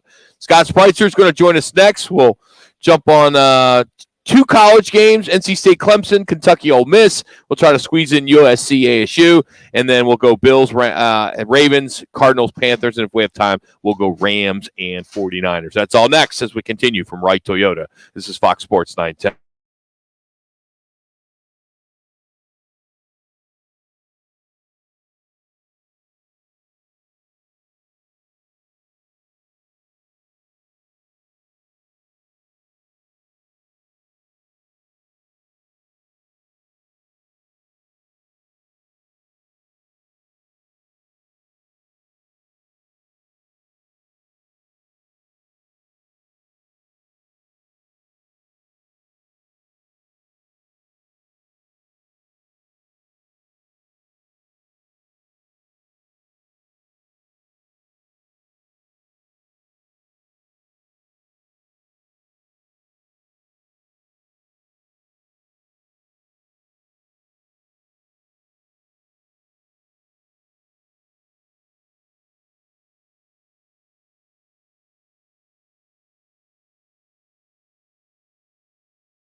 down this weekend's biggest games with one of the nation's premier handicappers. From DocSports.com and seen every week on ESPN Sunday Countdown, he's Scott Spreitzer. You guys are hot. He's here to help make sure your picks pay out with Roc and Manuch on Fox Sports 910.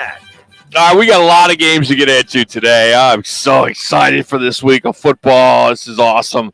Well, let's start. I'm kind of torn on this first one because my sister and her husband went to Clemson, and then my nephew, of course, their son, is a 1-month freshman at NC State. Really? So I got the NC State shirt. I got the Clemson. I mean, who do you go with? You go with your sister's alma mater, or you go with your nephew? My only nephew. I have no kids. This is like I'm torn. What do you do, Manu? Uncle Mikey. You hear your Uncle Mikey. Uncle Mikey. You got to lean toward NC State, man. So let's start with that one, Scott. NC State Wolfpack at Clemson. Is NC State actually a top 10 team? Yeah, I guess this is a good game to find out. I got to say real quickly that I go to a game, I never have a bad time. I've never been any kind of roughhousing or fight or anything else. But if I see a guy wearing half one team shirt, half the other team shirt, I got to admit, pummeling is tempting. Yeah, I'm not doing that. And obviously, I'm not going to the game, but yeah. Okay, good, okay. Yeah. Of course, you'd probably pummel me if I looked at you funny. So there you go.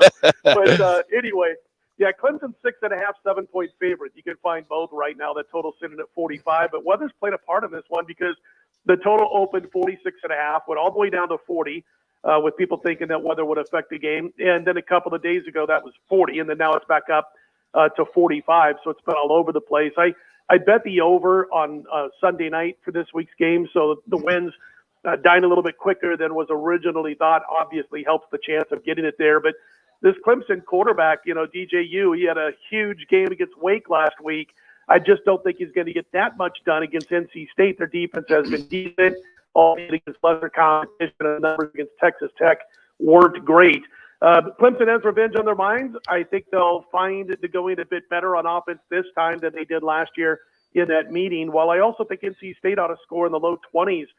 Devin Leary isn't throwing interceptions, the NC State quarterback. He's not got a 9-2 touchdown to INT ratio.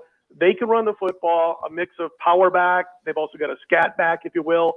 I think it's a 27-23 type of Clemson win, and I'll be rooting for the over in this one, guys. All right, number 7, Kentucky. You say that again. Number 7, Kentucky. Yeah. We're not talking basketball here. Not John Calipari. We're talking Coach Stoops.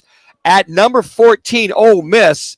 And last I seen, Ole Miss was -7. But, I mean, just look at both of those. 7 and 14, who the teams are. I'm going, wait a second. Did I go back to like 1945 or what? Yeah, I was going to say this isn't our father's college football anymore, but it's not our college football anymore. I mean, as you said, Kentucky in the top 10, they're getting 6.5, 7. I did jump on this one a couple of days ago and took the 7 with Kentucky.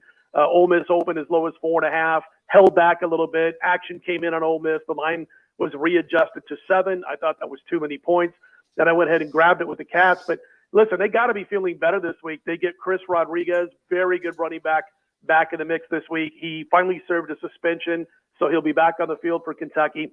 And the ground game has not been good without him. But remember last year, man, he ran for about 1,400 yards. He's a difference maker, so that will seriously help the Kentucky offense right away. The game is really a case of that ground game, Kentucky against an Ole Miss defense that just got shelled. I mean, they got beat up by Tulsa. Tulsa ran for 262 yards on 6.1 yards per pop. I like Kentucky here. I wouldn't be shocked if they win the game outright. Go ahead, squeeze in real quick. This wasn't on our list, but ASU, USC, we had Sean Salisbury on, and he said they're going to pile on. It's going to be a long day for the Sun Devils. Do you expect the same? I wish for the people listening to the show in the Phoenix area, I could differ with that. I think Sean's on. It is a premium though that you're laying now at 25.5. I mean, really the legitimate line ought to be like 21, 22 in that neighborhood. So it's up there, and you gotta hold your nose when you do power ratings and know that you're getting taken to the cleaners a little bit if you like USC. But listen, man, this team, it's just crazy. When are they going to stop gaining turnovers? They're plus 14, the Trojans, so far this season. I don't think they're a top 5, top 6 football team, but they keep getting other teams to make mistakes. I was betting against Arizona State when Herm Edwards was coaching. Of course, he gets released. Went ahead and took one more shot going against them last week and cashed late with Utah, late night Saturday night. I'm going to stay away from this game, but it's USC or nothing. I think Sean's right about that. USC probably wins the game by 28. But again, you're paying a premium with that line being where it is right now. Hey, Scott's brought to you. You can go to DocSports.com or tweet him at Scott Wins with Roc and Manuch and Jimmy B. All right, the Bills traveling to the Ravens. The Bills -3. The Ravens a home dog. Say it ain't so, Scotty. Playoff revenge on the minds of the Ravens. But I decided to look at the total in this one. The last time at home, the Ravens defense had that meltdown against Miami in the fourth quarter. But in that playoff game between these two, the teams combined for 20 points, 560 yards. And Miami did slow down the Buffalo offense last week, and then 4 of the last 5 meetings between these two teams have stayed under. But having said that, I mean, we just got to bring the weather into the mix. It's the lead story here. The weather during this game in Baltimore has to affect the outcome, you think. I just checked AccuWeather, all my stuff 15, 20 minutes ago to try to get you guys updated info on these games. And the forecast is saying rain throughout the game, winds gusting 30 to 40 miles per hour. This is not our normal handicap. The total was 55. It's now 51. It's going to be hard to get to 51 if winds are that bad on Sunday. And I think it's a grass surface. I don't know if it's artificial surface. So, talking about both quarterbacks running, I mean, right. I'd love to see what the over-under for QB rushes for both of these guys is. Maybe 150, 170 maybe, plus or minus. Yeah, that'll probably come out in the next 24 hours when we'll get rushing numbers on the quarterbacks, which you don't always get as far as betting props are concerned. But with these two quarterbacks, you have to. And, they might each, if the wind's blowing like that, you might see 30 carries out of each of these two guys. 30 carries and maybe 10 passes total between both of them. Now, I don't know if weather's going to be a factor for the Cards, the Panthers anymore. It looks as though I'm seeing 15%, 20% possibility of rain, it's cloudy. But how's this number? Has it moved at all? Are people sitting on this at 1.5? Yeah, I got a really good friend of over 20 years, and I called him 20 minutes ago. What's the goods on the weather? And he came out and he said that the storm is expected to move through much quicker than originally thought. Winds are minimal. And then I went to AccuWeather and said the same thing. Light winds, no rain. So I think they're going to be okay as far as the weather is concerned here. But, yeah, the line's 4 points off the advanced number, guys. Arizona, before this past weekend's games, you could bet Arizona, but you had to lay 2.5 points last week for this game. It's moved 4 points. I don't agree with the adjustment. The Panthers' passing attack is the second worst in football. They're 30th in total yards per game. Christian McCaffrey's first again. There's a shocker there. I guess the shocker is that he made it through a couple. But Arizona's decent against the run. Their issues against the pass, I don't think will be exploited by Baker Mayfield and company. And then the Cardinals are middle of the pack in both the ground game and passing attack. They've got the better quarterback as far as I'm concerned, who has the ability to create when needed. And then you just look at the Cardinals' betting numbers. 20 wins, 6 losses, 1 push against the spread on the road. Carolina's covered just 7 of the last 27 home games. 0-7 spread slide at home against teams that are the Cardinals situation where they've won. They're ahead as far as the road record is concerned. They're above 500, which they are. It's only been 1 game, though. But I think the Cardinals get them here. I think that going from a 2.5-point favorite to a 1.5-point dog is an overreaction. All right, Scott, last but not least, got a couple minutes of the Rams at 49ers, Monday Night Football. Niners are -1.5. Just your thoughts about this game and just Jimmy G and this offense just don't look right. Rumor has it that Jimmy G might have thrown a shot at Kyle Shanahan. What the hell kind of plays you call it? I mean, there's a lot of minutia surrounding this game, right? That's exactly right. I mean, there's so much going into this, but I haven't played it. Listen, I went against the Niners. I went against the Niners the other night with Denver and got that 11-10 win, which was like one of the hardest games to watch in my life. And in fact, I had turned it off at 10-5 because I thought Denver was going to give up a field goal and cost me. But instead, they came back and won the game. But listen, this San Francisco team is great on defense. We knew that. They're giving up just 3.9 yards per play, not per carry, but per play. So they've got a defense that's been outstanding thus far. You would think that they're not going to get too worn down yet if the offense doesn't do anything. But Jimmy G was bad last week. I think that LA is good as that offense can be at times. I do think that he's going to be able to come through, Jimmy G, and get the win here. He's never lost to LA, 6-0 in the regular season, completion percentage over 68%. I'm going to go with San Francisco. 2 minutes. But it's just an opinion, guys. I will not be betting this game on Monday. I think it's time for Brock Purdy to get in the fold right there at San Francisco. Move this ball along there, right? Oh, why Manuch. not, man? I mean, Jimmy G. I mean, the emotion of the win 2 weeks ago, and then last week comes out and lays an egg. Why not? Hey, Scott, just real quick. We got about a minute and a half, but I am curious your thoughts in college football as a whole with this transfer portal, with so much parity. How much has this made it more difficult to handicap Saturday games or just games in general? It's funny because I'm having a real nice run. I'm knocking on wood as I'm saying this as I started the season. We've also caught some breaks, guys. Like James Madison last week was my top play. Wow. I'm losing 28-3, getting 7, and I win 32-28. So we've had some good fortune, but also it is tough. I mean, listen, if I'm not betting on these games, it's hard to watch. I keep thinking, okay, the team that loses the SEC championship wins the national championship in a rematch. Everything else is just, as you just used a word, inertia until we get there. And so for me, it's not an easy handicap, but 1 minute. situations seem to be working more than player matchups. And in college football, I've always been more of a player matchup guy, but I've kind of had to switch away from that a little bit because there's always guys moving out, guys coming in, and new faces, it seems like, every single week when you're handicapping these games. There's no more this guy's a 50-year senior who's been here and a starter for 3 years. It doesn't seem like it happens anymore. So it's a different style of handicapping nowadays. Scott, it's Roc and Manuch. It's a lot of minutia, if you're feeling my drift there, buddy.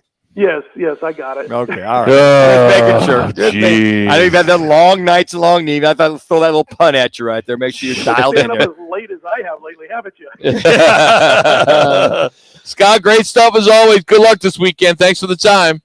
Take care, guys. Have a great one. Scott Spreitzer joining us here on Roc and Manuch with Jimmy B. Make sure you tune in tomorrow. The only local sports gambling show in Arizona. Take the Points, presented by Casino Arizona, live from the sportsbook there at the CAZ Sports Bar. Bauer Gross is off tomorrow.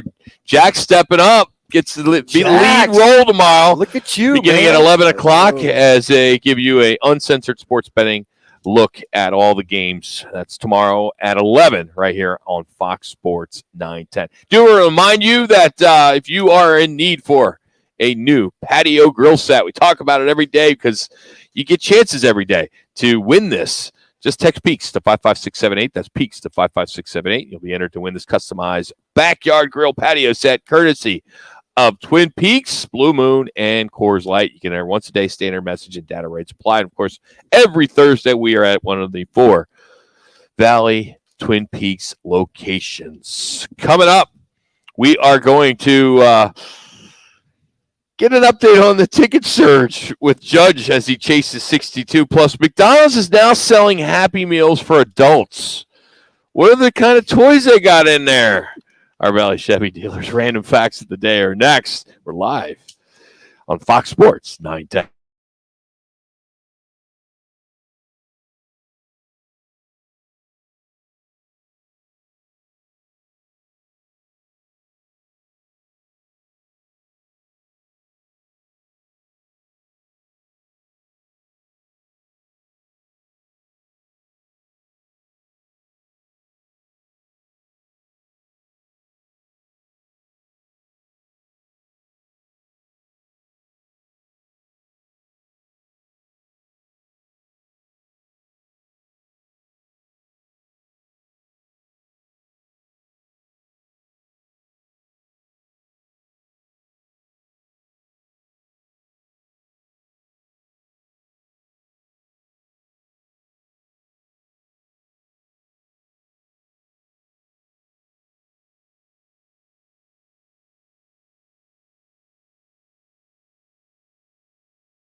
Did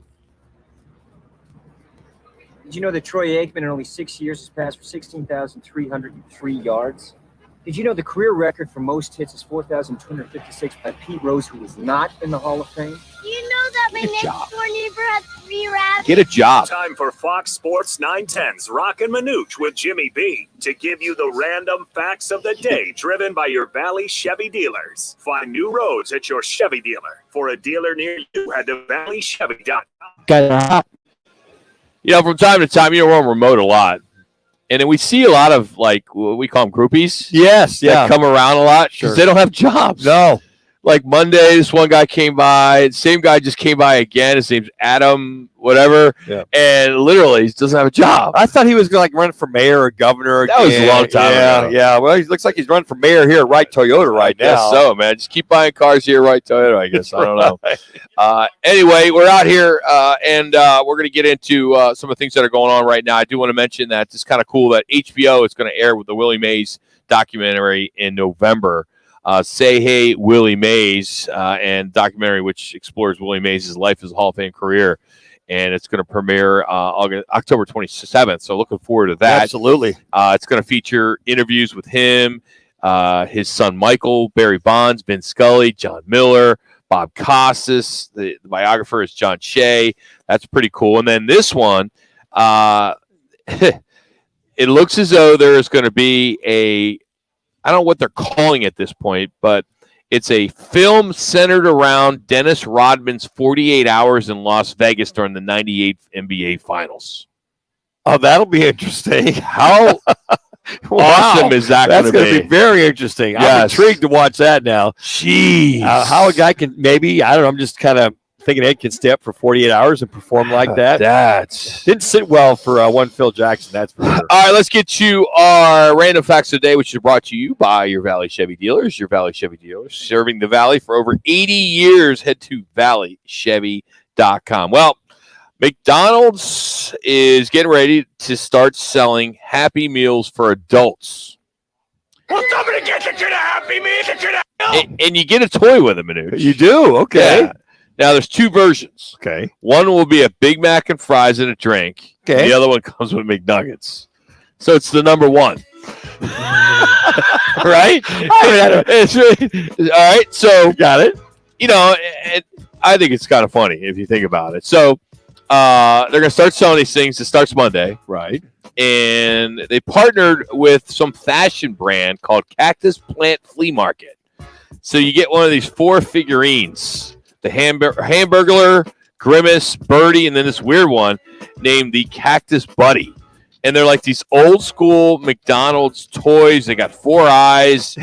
It's weird. That's bizarre. I mean, they're always trying something. Sure right? they are. Yeah, absolutely. But, you know, I kind of was thinking about this, and I'm saying to myself, McDonald's is introducing Happy Meals for adults. Yes. Mm-hmm. And I think, you know, there's some prices that they should consider. All right, throw them out there, Rock. So if you're going to get a Big Mac, you're going to get fries, you're going to get a drink, which is the number 1. Yes, exactly. Number 1 versus the number 2, which is a quarter pounder. Exactly. Yeah, all right. So, you know, like some things I was thinking about you put in there, like maybe some stamps. That would be good. I could use some stamps, Absolutely. right? I always use stamps. Like maybe some tweezers. Because you're in your car, right? Sure, yeah. All right. Yeah. How about the cloth to clean your glasses? Love that. Would you like to have that in your Happy Meal? Absolutely, yeah. Nose clipper. When I'm driving, I got one of those that, you know, you get the nose clipper. Not at home doing that, Rock. Why? What else? You get that close to your mirror at home? Well, you get the if you drive, you see it right there. No. You don't got one of those. Come on. I know about a lot of people have What if you hit a bump, man? You got one? I got one. Yeah, but dude, you didn't get one. But he also wears the tighty whities still. He doesn't wear I got boxer briefs. The hand cleaner, maybe put one of those in there. Got it. I could use some ibuprofen. Throw some of that in there, right? Some ibuprofen. Never leave home without it. Maybe a traveling toothbrush or a little thing of mouthwash. Yeah, little shot of that mouthwash. The strap you put on your glasses so they hang around your neck. Yes. You put one of those in there. Yes, very good. Or maybe something that opens bottles with, that, you know, functions as a keychain as well. Maybe some strategic investment advice. You know, maybe put some of that in there. But I think that these toys are stupid. They should have made things that are kind of stuff that we could use. Sure, absolutely. They're the more if it's strictly practicality. going to be for an adult, then why wouldn't you? Well, the figurine. The Happy Meal's not bad. I know a lot of adults that order the kids Happy Meal because that's all they need. Yeah, it's not quite. And it's a little cheaper. For $4, you get the number one. Yeah, I can't remember the last time I bought the Happy Meal for the kids. It was usually the nuggets. They love the nuggets. Hey, 46% of Americans say they can't live without Wi-Fi. Yeah. Some humans say they can live more than a month without food, several days without water, but man, just a few hours without Wi-Fi. Are you serious? Wow. Talk about addiction at its finest. It's true, though. And then our one random fact for a Friday, and we'll wrap it up here with the Valley Toyota dealers the Valley Chevy dealers. That's a big mistake, and I apologize. And if you're listening, guys, 1 minute. I apologize. That's a big screw up. That's okay. It's this reason why I messed up my random fact, and you'll understand why. All right, go ahead. The smell of crayons comes from beef fat, and I think because I make so many mistakes on the radio, it's all about the beef fat. No, it's all about the sniffing those crayons, which has that beef fat in them. Anyway, our random facts are brought to you by the Valley Chevy dealers. Your Valley Chevy dealer serving the Valley for 80 years. Head to valleychevy.com. Hour number 3 is coming up. Sean Salisbury will join us. You have an opportunity to win a $50 Visa gift card, challenging Kevin Rowe. That's all next as we continue on. It's Roc and Manuch with Jimmy B. Jack's with us as well. Ben in their studios. This is Fox Sports 9.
Powered by the injury attorneys Lerner and Rowe. In a wreck and need a check? Make one call, that's all. 602-977-1900. And always online at lernerandrowe.com. Now time for Calling All Sports with Roc and Manuch with Jimmy B. On Fox Guys are hot. Sports 910. We hope you're having a great Friday afternoon. Appreciate you hanging out with us. Roc and Manuch with Jimmy B and Jax from Wright Toyota, where you won't go wrong. We've got another hour here. As I'm a little disappointed because I was really looking forward to Mr. Softy. I haven't seen him all day. And he's usually here by about 1:30. Yeah. And typically, Kent, who works in finance, would usually buy us Mr. Softy, but no Mr. Softy today. Yeah, he's been kind of busy. He's got a lot of folks out here, right, Toyota. But he's recovered from the BYU game. Yeah. Can you believe it? I think Utah State covered. I mean, my goodness, this was a good game last night. Yeah, it was a good Thursday night game. Yeah. Absolutely. Coming up, we will catch up with Kevin Rowe, and you'll have an opportunity to face him in our contest, which is where we do over-unders for the games all over the weekend. We do NFL and college, so that's coming up here in about 9 minutes, and then we'll have Sean Salisbury get his thoughts on Tua and what went down yesterday. His thoughts on that. He's a former quarterback. Get his perspective. Also, I want to ask him about his alma mater, USC, and will Lincoln Riley run up the score or not? Because there's a lot of talk on that. Even Scott Spreitzer felt the same that will probably happen. That we'll see. A long day for the Sun Devils. Don't you think, Rock, just the style points these guys want to make sure if they're going to blow somebody up, they blow them out. You know, you're 5th ranked, 6th ranked, whatever. And when the committee goes, okay, who's our top 4 going to be, that those matter versus because I think right now, and the committee goes, okay, they had to come back and score 14 points up in USC to beat USC 17. Oregon State 17-14. That might have been a little bit of a ding against them, but I don't think they realize the committee knows how good Oregon State is. So Oregon State could be a spoiler. They got Utah this week going into Salt Lake, and then USC's got Utah next week going into Salt Lake. So I think it's still early to predict how, but anytime you can run it up, I think coaches run it up. Yeah, and I just, looking at some of the stats and some of the things that are trending for this game, I just thought it was absolutely amazing that USC has gone unbeaten in the month of September for the first time since 2010 and looking to start 5-0 for the second time in the last 3 years. And they're the only FBS team that has not committed a turnover this season. And they lead the country with a +14 margin. And they have forced multiple turnovers in 4 straight games. So the numbers are great. They haven't thrown an interception. I mean, this is incredible. It's nuts. I've never heard that. Think about that. After 4 games, they haven't had a tip pass, a fumble, or anything whatsoever. But the +14, that's a big number. I mean, you get a couple stops in Oregon State, you get a turnover, gets them right back in the game. And on the flip side, you look at Arizona State, and we got to find something positive. I mean, the last 6 times they've played, 4 of those games were decided by 4 points or less. Right, sure. So the Sun Devils have played the Trojans tough, but a little bit different this year because of the circumstances. I mean, you're looking for their first win since 2018 when Arizona Cardinal, Benjamin rushed for 185 yards, had a couple touchdowns in that game. But that game will be on at 7:30 on ESPN. It's, you want to be on national television, but sometimes you don't want to be on national television. If you're going to get blown out by 35, it's not going to be not going to be good. You just hope that ASU can be competitive. I think they will be to a point, but come the 3rd, 4th quarter, Rock, this USC team is just loaded. You talk about Williams, you talk about the speed, they got receivers, but their front 7 defensively, they just shut you down. They're on par with what we saw last week with Utah. They got that size, they got that speed, that ability. But what USC has this year, more so than they had in the last several years under the Clay Helton era, and Jax, you can help me with this, is that they've got a lot of speed talent. Guys can catch a ball. They got home run hitters all over the place. They remind me of watching the Pete Carroll era when whoever got it, Reggie Bush or White or this receiver, that receiver, Mike Williams, they would catch, they'd be gone. And then big game, set, match. And nobody was really competitive with them till they start playing like the Notre Dames of the world, and the Stanfords as well. Well, I was going to say the biggest thing about USC too is they utilize the transfer portal more than most schools. They sure did. And they not only used it more than most schools, but they picked up top guys like Caleb Williams, vet, Mario Williams, a receiver, vet, Jordan Addison, Blindikoff winner, vet. Pittsburgh. They got two running backs. Time out. Sorry. Mr. Softy's pulling. Oh, is he pulling in? Yeah. Hey, Cam, Mr. Softy's here. All right, sorry. All right, go back to what you're saying, Jackson. But I was saying, like, the running back room, Travis Dye, they got a running back from Washington. Like, these are all vets that have played in the system for years. Right. They know what to do. But the fact, turnovers like this, the fact that their offense doesn't have any is pretty. Which leads me to this, guys. Lincoln Riley goes there. He brings Caleb Williams with him. All of a sudden, these guys that got a year, 2, 3 years know that, hey, if there's a shot for me to win a national title, we might have a shot maybe at Pitt. We might have a shot maybe at Texas. Whatever it is, we have a legitimate shot to win at a USC, and we're going to get paid for doing it on top of that. And the other game for Arizona, 6:30 on the Pac-12 network as you got Colorado coming into Tucson. And this Arizona team has been scoring some points, 31-plus points in 3 of 4 games this season. Had one game with 31-plus points in the previous 2 seasons combined. Exactly. Combined. Yeah. So they're looking for a winning record through the first 5 games for the first time since 2019. And then on the flip side, you got a Colorado team that hasn't won a game yet. They've won the last 2 meetings against Arizona. But they're starting a true freshman at quarterback. Yeah. And that's always tough. And, in his first start last week, Owen McCown, he threw for 258 yards, a touchdown, and a rushing touchdown. But being the first true freshman quarterback there in a long time. So, it's going to take a while for Colorado, but there's some talk that there could be a firing after this game, and that's unfortunate. It'll be he'd be like the 4th coach, 5th Be the coach. 4th so far, and it's kind of a trend, Rock. Because it's, Nebraska, Arizona State, and Boise State, and then maybe Colorado. Yeah, maybe Carl Georgia Tech. I'm sorry. So it'd be 5. This would be the 5th. Yeah, Tech, the head coach and the AD both got let go of Tech. I look at you look at Colorado, Carl Durrell. You talk about the freshmen. They don't have a lot of their recruiting has been horrible the last several years. And it's unfortunate. Carl Durrell is a good coach, but you got to have the horses that nobody wants to really go there per se. And so I think you're seeing that. U of A should win that game tomorrow night. I think the game that we talked about earlier in this week is Oregon State at Utah, and everybody's on Utah. I mean, everybody's on Utah. Oregon State. But why aren't they giving Oregon State more credit? They beat them last year, 42-34 in Corvallis. They lose to the Trojans. We're talking about how great the Trojans are. They lost by a field goal last week. 17-14. That's their only loss. Don't be surprised if that could be on the upset alert. Yeah, when we had Ted Robinson on yesterday talking about he's covering that game for the Pac-12 network. He said, hey, look, that is going to be a very good game. It's just going to be a matter of if that offensive line wears out Oregon State's offensive line. But Oregon State has got an outstanding defense. They just don't have the home run hitters on the offensive side. So they may take 4 or 5 minutes to go down the field and score. They don't have those guys like they used to years ago that could go down the seam or have that speed. Smith's done a phenomenal job with that team. They just don't have all the talent. They got the defense. Yeah. But Utah just wears you down, Rock. They just start to wear you down, wear you out. And they're putting up some big numbers too, and they're 12-1 in conference play.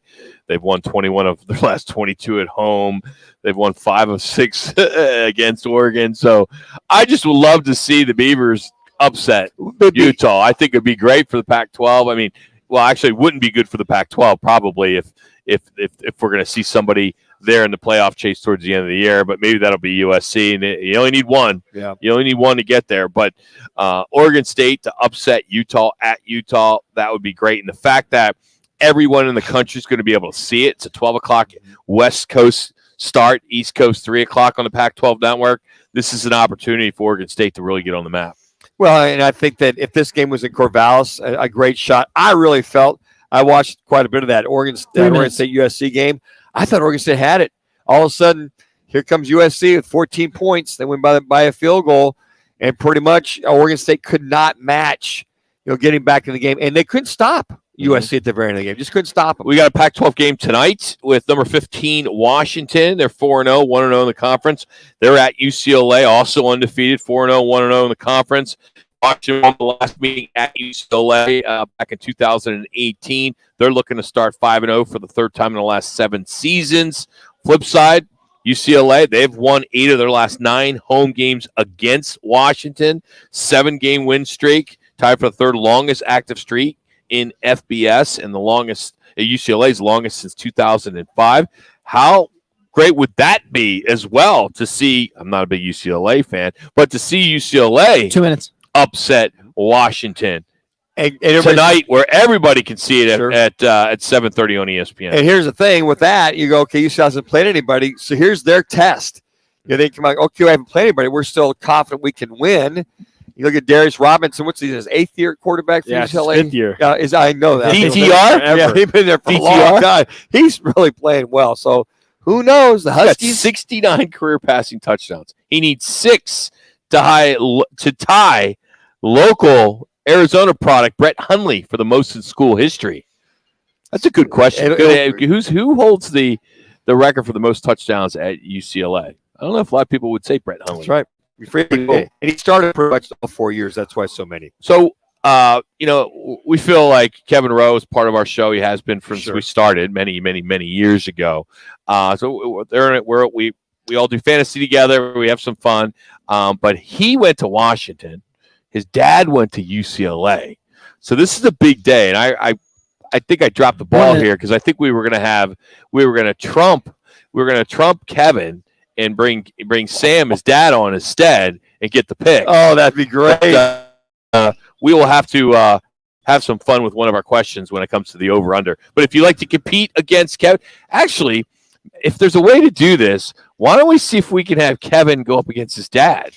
Oh, my Probably too late. We're doing this on the fly. Yeah. Can't do an audible? I don't know. I tried to track down Sudden Sam's number. I don't have Sam. All right, let's do. All right. Well, just in case, we're going to try to do this, but we'll take caller 5 at 602-260-9191 to compete. That's 602-260-9191 to compete against Kevin. We'll try that some other, maybe next year. We'll do that.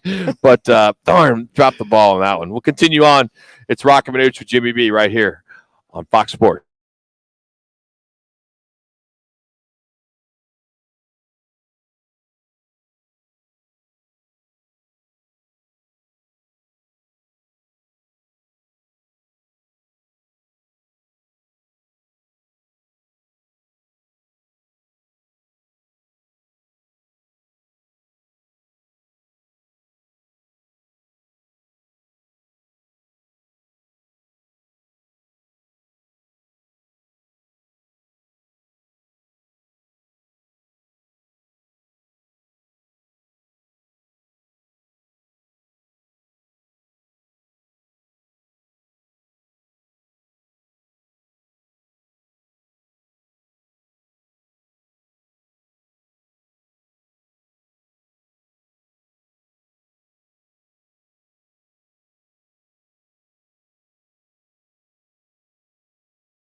Time to challenge the defender.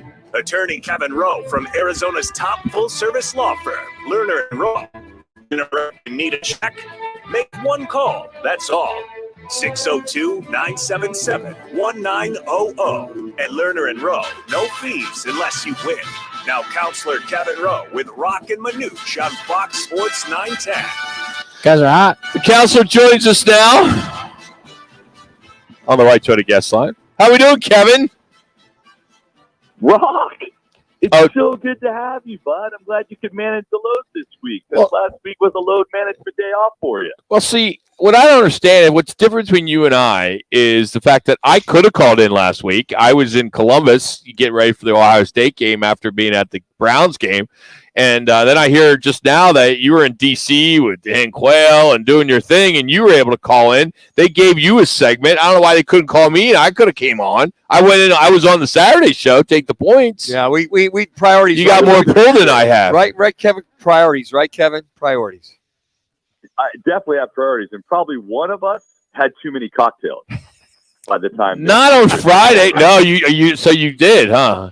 I was driving to Columbus from Cleveland. No, I was good. Thursday and Saturday were different, but Friday that's it. So, all right, hey, we're going to do a little bit of audible on you. Okay, we're going to throw some questions at you and have some fun because I just we originally had some questions we were going to ask you for over-unders, and you're competing against Travis and Peoria. But I wanted to kind of, I had forgotten. I thought your dad had asked to have him on the show today because big game tonight with Washington and UCLA. Your dad a Bruin, you a Husky, and I just spaced it. I apologize. I started taking the meds and Manuch takes because I totally spaced it. So we're going to kind of have some questions geared around the game tonight. Are you guys going to watch a game together? No, actually, I'm not in town, but it is definitely a house divided. I sent him a little text message this morning saying, house divided, we will not be speaking until after my dog takes his little cubbies down tonight. Hey. And then, of course, he sends it back saying my little huskies, my little doggies are going down. So it's going to be an interesting game, that's for sure. I think so. I mean, 2 undefeated teams. Yes, Friday night, everybody gets to see it. ESPN. I mean, this is you live for these type of games. These are fun. I definitely think you live for these type of games. Obviously, I went to University of Washington. My dad went to UClowns, lost again. But I think what you really have to look at, Rock, is the Dogs actually took down rated teams like Michigan State. I don't know who Southern Alabama is. You're right. Yeah, Bangor, Maine Tech. It seems like that. Yeah, that's great. All right, so let's start with this one. The over/under combined score for the Washington UCLA game. We have it at 65. Over/under at 65. What would you like to go with on this one? Again, I'm a little worried about this game for obvious reasons, being the house and everything. But this is the first road trip. I'm sure you guys are aware of that. But Washington's had all 4 home games that they played. They've been all at home, I should say. So It's the first game, that big road trip, and going into the Rose Bowl, it's going to be crazy. It's going to be a crazy night. So it's 65. I'm thinking the game is going to be right around 35-24. So I'm going to take, what is that, 65. All right, you got to go over or under the 65. I know, but I'm saying the score is going to be 35-24 Dogs. So what's that? 5-9, 59. So 59. Under. Going under. Okay, all right. So what's Travis going with, Ben? He's taking the over. Okay, all right, the over. All right, with that being said, that took us to the score of the game, which he just gave it to us, so that would have been another question. So, Ben, or Travis, we need the winner and score of the game, Washington, UCLA. What's he going with, Travis? UCLA 40, Washington 35. Ooh. Wow. Yeah. Okay. Just so we're clear, the last few weeks, your little people that I've been playing against. How you doing, they're little? How you doing, they're little? John Jay was one of them. He said his name was, I think, John last week. John Jay. They've gone against my dog. Yeah. So I'm right now should be undefeated 4 weeks in a row going into today. Here's what I'm saying. Here's some other good stats for you, Rock. I'm not sure you're up to this. Okay. Washington leads the FBS in passing offense, number 5 in total offense. Penix Jr. leads the nation in passing yards and passing yards per game and is number 8 in passing touchdowns. He has not been sacked. You know what all this stuff means? Nothing if they don't win tonight. You like Manuch. All the stats, they mean nothing. They tell the story, right, Kevin? Nothing. They mean nothing. It's what happens on the field. They tell the story that everything was great up until tonight's game. We need to win tonight on the road to be that team. Okay. All right, well, let's get to 2 more games. Let's talk about ASU, USC tomorrow night, and then Cardinals and Carolina. So combined score of the USC-ASU game, the over-under is at 55. Yeah. Over-under. Look, everybody knows how I feel about those 2 LA teams. One better than the other, except for tonight. Here's the deal. I'm still pushing for Guano to have a big coming out and having a game. And the last time I think ASU won was like 2013 or 14 or something. It's been a while. But yes. Here's what I'm thinking. And no matter what, you will never hear the words out of my mouth that other team is 3 minutes. So I'm going to go with it's probably going to be the over because that other team's probably going to put a lot of points up on ASU. But let's just stick with the over. Okay. All right. Ben, what did Travis go with? Also take the over. Okay. All right. That's cool. Yeah, the odds. Look, I'm glad you guys did an over/under and didn't pick the winner of that game. So I'd had to go against that team. That was too easy. Yeah. All right. Then last one, the Cardinals are in Carolina, and that game right now doesn't look like weather's going to be a factor. It could be, but as of right now, the forecasters are saying that it's not going to be rainy. The over/under right now is sitting at 43.5. Over or under 43.5? Man, I'm going to go over under 43. I'm going to go with the under. Go with the under. Okay, Ben. I think they're saying no rain. They're supposed to be getting rain. I know right now they're saying no rain, but go ahead. I'll go the under. Okay. You take the over as well on this one. Okay. All right. So it's pretty close.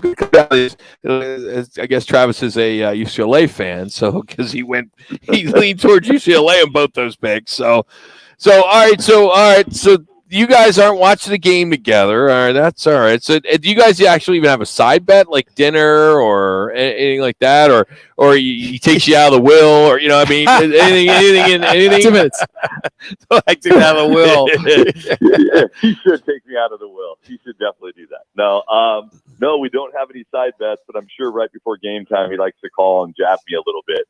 I'm actually snuck away to California, so he's in the beautiful city of Phoenix. So I'm sure I'm definitely going to be watching the game, and I definitely won't be calling unless I'm up by a few touchdowns. I get really I don't like losing to the U Clowns. So you stuck, but you went over to the enemy.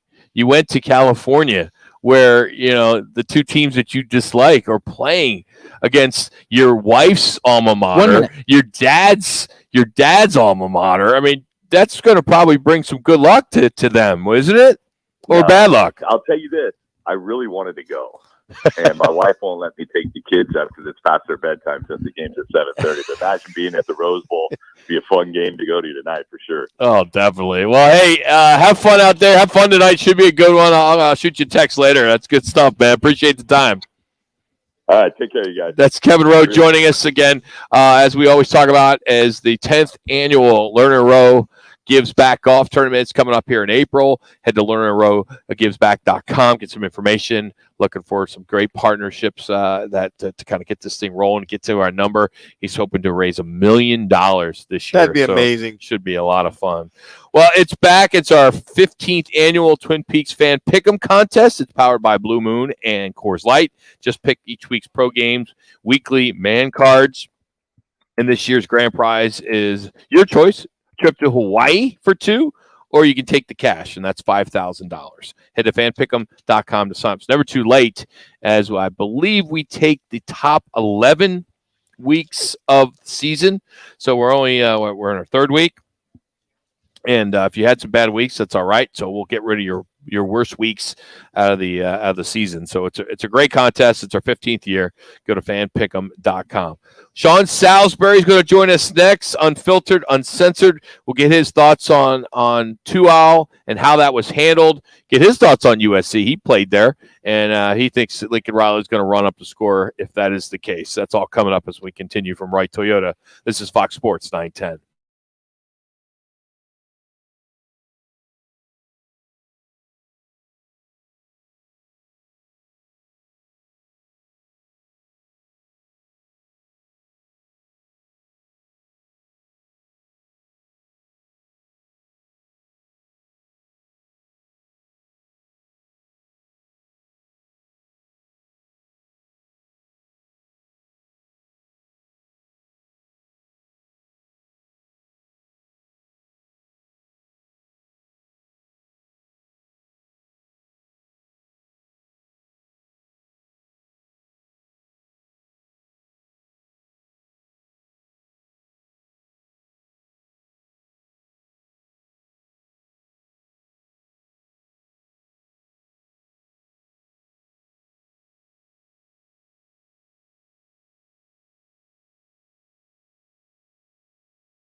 Yeah, Sean?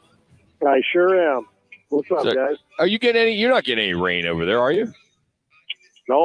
We have great weather. We're in 80s, high 70s at night, 60s. But it's probably in the low 80s today. It's been great. Great day. Yeah, it's awesome.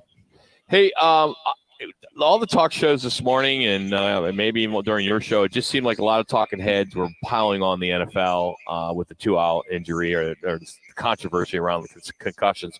Just curious, one of the questions we were just kind of going back and forth on, who's at fault? Is anybody at fault? And, is the NFLPA, should they be coming down on the NFL? I don't have a problem. I don't have a problem with the NFL, the PA protecting their players. That's why they have a union. That's why you pay dues, right? I mean, you protect your players. That's their number one job, and I get it. And you're exactly right. It's convenient today. Yeah, very. The same guys that will tell you, man, what a warrior mentality. Look at guys coming out playing hurt and all that. And then when it happens, it's like, how dare Mike McDaniel and the Miami Dolphins? Yes. They were, how dare them? This is negligence, and I can't believe it. Listen, I see both sides. I do, because the optics of last Sunday to last night are awful. First and foremost, jump out in front, is Tua's health is what matters. And it was an awful look. It was an awful optic. I cared. The game became secondary and should. Now, I know they got to win the game and go on, but from a fan standpoint, I'm like, damn, this is awful to see. It's great news that he appears to be better. I mean, he flew home, and he's at home with his family, and that's great to hear. You know who I want to hear from? I want to hear from Tua, what the protocol was. I want to know what they talked about in the locker room at Miami at the game they beat Buffalo, right? I want to know if they went through it properly because, we're throwing Mike McDaniel, negligent. Listen, here's what a head coach does.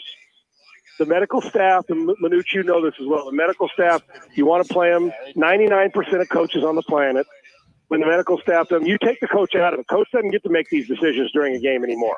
Sure. Or a practice, the medical staff comes up and says he's pronounced fit, he's healthy, he's ready to go, pass protocol, and he wants to play or he wants to practice this week. And then the coach says, great, let's go. That's what he does. Now, the 1% that wouldn't put him back in a game or that wouldn't listen to it, they're like, well, he wasn't playing well anyway. I'm talking about it, no matter who it was. The backup's on a roll. We'll leave him over there and go. Very few. He's not a doctor. He's trusting the medical staff. That's why they get paid, and that's why they go to 12 years of college and school and medical school and do their residency to be able to tell us this. Now, I do have a hard time believing that Mike McDaniel, all the doctors involved last night, last Sunday, all week long, devised a plan to be negligent, just play him for a win. Okay, I have a hard time buying into that. Now, did the optics give you a sick stomach? Yeah. Did it look like on Sunday that the guy was rattled to the point where, like a boxer who gets hit 15 times in the head, and the ref's got to go in and wave it off, so you keep dude and hold him up? Sure, he came back out. They won. I see why people are bothered by it. We got to protect the player. But I also want to hear from the player, did we do it right? So we're so quick. Everybody wants to be first with their judgment and opinion before they know all the things that these doctors did. So if they're negligent, they ought to pay for it. Then go after them and do your due diligence. But I have a hard time with Mike McDaniel said, yeah, you know what? I don't care if he's hurt. Can he go? Can he take a snap? Come on now. Let's have a little common sense. Unfortunately, common sense ain't very common. It looked bad. The optics are bad. I prefer to wait to see exactly what they went through. Yes, go see it. We'll find out before we start bus tossing guys and calling them horrible human beings. It's unfortunate what happened to Tua. Tua obviously wanted to play, and the doctor said he could. So let's go from there. And it's unfortunate, and it's also coincidental. They had back-to-back games so close together that he got body slammed on his head. And Roc, right. And you and I both know, Sean, the CBA has everything, anything, and then some, from the baseline testing to the brain gymnastics they give a guy. And if a guy passes all of that and is physically healthy, and you know that they throw little kinks here and there as far as the brain testing is concerned, he passes all that, and oh, by the way, he feels great and he wants to play. What are you going to do? Tell the guy, well, you've passed every test, but we just think that we need to pull you out. No, you're our quarterback. If you feel good, move on. And to your point, yeah, these guys, well, he's the warrior thing. Yeah, where are all those guys going? Look, if he passed everything and he feels good, who's me to tell him, no, you shouldn't play? Right. And the thing that I think about is if let's say he doesn't play They lose by a last drive interception. And then we find out after, he was pronounced fit. He was good to go. No problem. I'm talking about on any of if it didn't look like, you're not taking off on a stretcher is my point. Sure. People say to Mike, why didn't you put him back in? Why was he not? The medical staff said he was pronounced fit, or the quarterback said, you get my point. You can't win for losing, man. Yeah. You want everybody to be healthy, and you want them to be good to go. And you know what's crazy about this, guys? Here in Manuch and Roc, you're talking. We don't need to pile on the NFL, but here's what I do know about the injuries and what their thought process. Number one is they like their stars on the field. The NFL does, and I hope that they have the players' best interest in mind. For 20 years from now, the NFL ain't calling up to check on Tua. He knows it. I know it. We all know it. And secondly, that they want the health. We got to keep our guys healthy. That's the number one priority. Then why are you playing games on a Thursday every single week? Priority's number one. The dudes can't even get out of bed for 3 days after you've taken Derrick Henry and 40 carries, right? But hey, I promise you, we care about your health. So by the way, we get $1 billion from Prime, and could you go out there and give me your best effort on a short week where these guys are freak show athletes? So it's about the money. I hope the players that we're trying to protect them, but we know that ain't first. It's first after he gets hurt. Oh my gosh. But yeah, everybody wants to jump on and pile on because the optics look bad. Hopefully Tua's going to be great. And I love the guy, but we'll pile on both sides. If you're on one side, you don't care about the other. I'm trying to look at it. It's like reporting these days. Everybody wants to be first. Yeah. But right takes the back seat, right? Yeah. I ain't doing that. And I'm not doing that. I want to be right, make sure everybody did their job. And if they did, then you got to say, unfortunate that it happened twice. Then it comes to that, and let's hope he gets healthy. He's Sean Salisbury joining us here, Roc and Manuch, Fox Sports 910. Speaking of piling on, your alma mater, the USC Trojans, got Arizona State tomorrow. Woo. And I haven't done the research to see if Lincoln Riley's the kind of guy that wants to really run up a score. I don't know if he did that much at 85% of the wins he had. I mean, he does. Whatever it was. Does he? Okay. So are you expecting that tomorrow then, Sean? Are you expecting that? They're going to cover? Here's what I do know. Oh, they're covering. I got to do so. They were in a 17-14 game last week. They are covering. They're going to kick Arizona State's ass. That I do know. Yeah. Part of the reason is why, because we got Arizona State's game plan. See what I did there? Oh, I see what you did. Wow, very good. Oh, there's the smoking gun right there. Yeah, and you know what? Somebody just tuned in and said, "What?" What's crazy about it, hey, Roc may not make a difference. We may be able to give them our game plan and still beat them this week. Oh, wow. Wow. Listen, I'm playing because you know my affinity. And plus there's a little dig there because both of my blown out knees happened at that field, even though it's at the Coliseum. So I got to get a little dig in since it cost me a knee replacement later in my life playing at Arizona State. But we're going to beat them. I'm going to tell you this. You're hearing it here now. Oh, if they're up by 21, he's going to try to win by 35. That's yes. So you could count on that. Points, man, style points. But the other thing is, damn right you do. He's going to want it going into next week.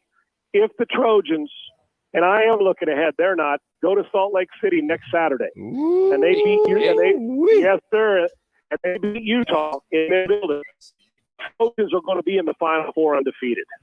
They are going to the playoffs. They will run the table if they beat Utah next week. And you won't be able to you're not going to keep them out of the Final Four with all those with Caleb Williams. If they go undefeated throughout, and if they beat Utah, they're going to go undefeated until now. I ain't betting you on Georgia and Alabama and Ohio State playing the Trojans.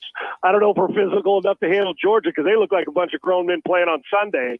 That being said, beat Utah next week. You will run the table in the Pac-12. Sean Salisbury Network here, Homer Radio, USC Trojan. Did your private? And you know what though? I'm more critical on the.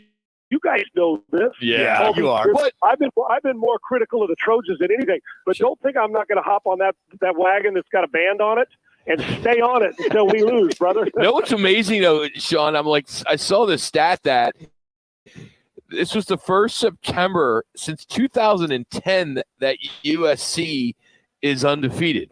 I mean, that's Right. 12 Long years. time, man. Long I mean, time. typically, Think about that. a lot of the big power schools, they do go undefeated in September because they got a lot of, cupcake type games. But Right. wow, I think that's pretty interesting. You know what it tells you, Rob? And they haven't had a turnover yet? Is that You're true? right. Yeah, pretty Jeez. fascinating. Yeah, they're pretty good, and they play so fast. You'd think somewhere along the line somebody'd have a tip ball pick, or you'd lay it on the ground. I'll tell you this: is it, and that ought to tell you about the past since 2010. That even when you're playing, we weren't dominating teams we were supposed to dominate in September in the past, right? And now they're beating teams. They're like birdie in the par fives. When you play a team you're supposed to beat, you either birdie or those or eagle those in order to win a golf tournament, and then you got to par the par threes. And Utah is a par three, right? You better par those and not screw that up and take a bogey or you lose. So they have to do that. But I'm just, it's different now, and it's alarming that we're talking about a decade plus 12 years since they got out of September. Yeah, it's a little bit different. This team is right now. And Sean, just real quick about him. Why is it good? I've always thought USC, Notre Dame's of the world. It's good for college football. You're asking an alum on that question? No, I'm just he's got his perspectives on it. Unfiltered, uncensored. Yeah, what? Sean Salisbury. I do. I know what you're saying. See, for me, I love like schools like Boise State doing their thing and Appalachian State. I do. But in truth, college football is always better when. Listen, it's the same in college basketball. When Duke or Kentucky, when a blue blood's hanging around, it's better. Yes. It's better. And when Michigan, Southern Cal, Miami, the U, Florida State, Notre Dame, Texas, when they're better, it just makes your viewing pleasure better. Not that the other ones aren't equal, rising up, but when we have like four blue bloods like SC, Texas, Florida State, Miami, and when they're down and they can't beat anybody, it's like, come on, man. It's just that now, this year, we got a lot of blue blood programs that are starting to play some pretty good football. I'm not putting Notre Dame in there just yet, or Texas, but they're starting to rise up. Hopefully Miami. I take that back. No, they're not, because Miami got their ass kicked. Yes. Texas can't win. And I guess I'm just speaking about USC. So, the blue bloods are better. College football is better. So, Sean, it wouldn't be good to do a drinking game tomorrow every time USC scores. That would not be a good idea tomorrow. Oh, no. If you're sitting in one place, it'd be the great idea. You're going to have a good time. I got news for you. I'm going to do it. Why would you? I'll text you at halftime, see how you're doing. Oh, if you can text. You text me at halftime. You might get something sent back to you like on a text back that I'm like, who'd I send that to? Yeah. Oh, my bad. Sean, have a great weekend, buddy. Thank you.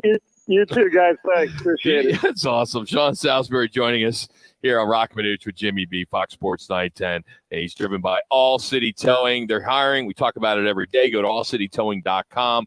Just search careers, and you can see all the different opportunities they have. That's allcitytowing.com. We got your honeydew list coming up next. What you need to do to prepare to be able to watch football this week on our 72 Sold. What's on tap? Plus our Learner Row 1 call. That's all coming up as we continue on at Wright Toyota. It's Roc and Manuch with Jimmy B right here on Fox Sports 910.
Service law firm. Just make one call. That's all. 602-977-1900. Lerner and Rowe, voted Arizona's best law firm. To a rolling left with the grain, and down he goes. Slung down at his own 48-yard line. Josh Tupu. And, well, we saw last week, and he went down, he got up, was wobbly. The training staff comes out. And, of course, the last thing the Dolphins wanted to see. I mean, last week it looked for all the world. Everybody thought head injury, concussion, passed the protocol, came back second half, led him to a victory. And Al Tupo slams him to the ground. I mean, it's you guys are hot. The ankle, but he gets thrown to the ground. A lot of controversy there with 2-all. It's been a big topic on Sports Talk and all the shows this afternoon. I'm sure into the weekend. I'm sure something that you'll see on all the pregame shows on Sunday. God, you can imagine that. Get ready for that. Let's speaking of Sunday, let's get into what's on tap for the weekend. What's on tap? Powered by 72 Soul. A look at the top sports action tonight on TV. Get our price, a higher price at 72soul.com. Got to tell you, a lot of games already starting for this weekend. Coming up in about 8 minutes, Tulane, Houston on ESPN, UTSA at Middle Tennessee State. That's at 7:30. Let's go Blue Raiders, 4:30. That's your lock or your dog. Your dog. Yeah. San Diego State and Boise State coming up at 5 o'clock. The big one, we talked about it quite a bit earlier this hour, Washington at UCLA, 7:30 on ESPN, and then New Mexico at UNLV. That's coming up at 8 o'clock on the CBS Sports Network. Tomorrow, quick list of games so you can get your schedule in line as Week 5 in college football season. You got with 24 of the top 25 college football teams are in action. And again, it starts with tonight, as I just mentioned, Washington and UCLA. But number 1, Georgia at Missouri. That's a night game. Alabama at Arkansas. Ohio State, Rutgers, just blow them out. Michigan, Iowa, that's a big one. The one that we got a lot of play this week was Clemson at North Carolina State. Or excuse me, North Carolina State's actually at Clemson, and that game will start at 4:30 on ABC 15, 5 versus 10. The USC Arizona State game, that will be on at 7:30 on ESPN. Colorado in Tucson playing the Wildcats of Arizona. That's at 6:30 on the Pac-12 network. And Northern Arizona is at Portland State. That is I believe, a 5 o'clock game. It could be, I got to check on ESPN. I think that may be Eastern. It's either 3 or 5 on the ESPN Plus network. So those are some of the games. You'll be able to hear the NC State Clemson game right here on Fox Sports 910. We got that covered. And then on Sunday, we're your home of the National Football League, Commanders and Cowboys. That'll be the early game at 10 o'clock. Pregame starting at 9:30. So that's what's on tap, powered every day here on Roc and Manuch with Jimmy B by America's leading home selling program, 72 Sold. How do you not know about 72 Sold by now? They are the easiest way to sell your home for top dollar. So for the easiest, fastest, most profitable way to sell your home, head to 72sold.com. Get a higher price for your home. Go to 72sold.com. So if you're in a market for a new home, and this is the weekend, you and your wife, girlfriend, or significant other are going to go look for a house, go to 72sold.com first before you do anything. So there you have it. 72 Sold. So you got 2 minutes. Big weekend. Cardinals tonight, Rock. Cardinals is coming up Sunday. Cardinals at Carolina. No, I got Carolina. I think I took Carolina too. They would beat Carolina 13. Yeah, it's not as bad as the Rams. They've had the number for the Cardinals, but I think Carolina, and they're just a little bit more healthier. Yeah, I think it's going to be a long day for Kyler. I hope I'm wrong, but it's just 1-3. It's not going to be fun on Monday to talk about. No, well, Jackson, you got. I'm gonna have to go Carolina as well. Sadly. Home game, and if CMC is that correct? CMC is fine. Yeah, we learned that today. Yeah, CMC, Christian McCaffrey's fine. This team should do very, very well being Carolina. So a little update on the poll about our first topic earlier. Yeah. Yes. What's the latest time you can call someone at night? 8 p.m. with 46% won Really? the poll. Yes. So what order did it go? When 8 was first? 8, 9, and then 10. What did I go with, guys? I think you went 8. I went 8. I went 9. 30 seconds. 9. Yeah. 10 o'clock. Yeah. Hey, we know you have choices. Thanks for hanging out with us this week. Don't forget tomorrow, beginning at 9 o'clock, Backspin the Golf Show, followed by Take the Points out there at the CAZ Sports Bar in Casino, Arizona. As they got a big show tomorrow, beginning at 11 o'clock there at the CAC Sports Bar. You can bet there. They got the sports book. So we'll see you back there on Monday for our Monday night tailgate. Have a great weekend. Good night. But good job.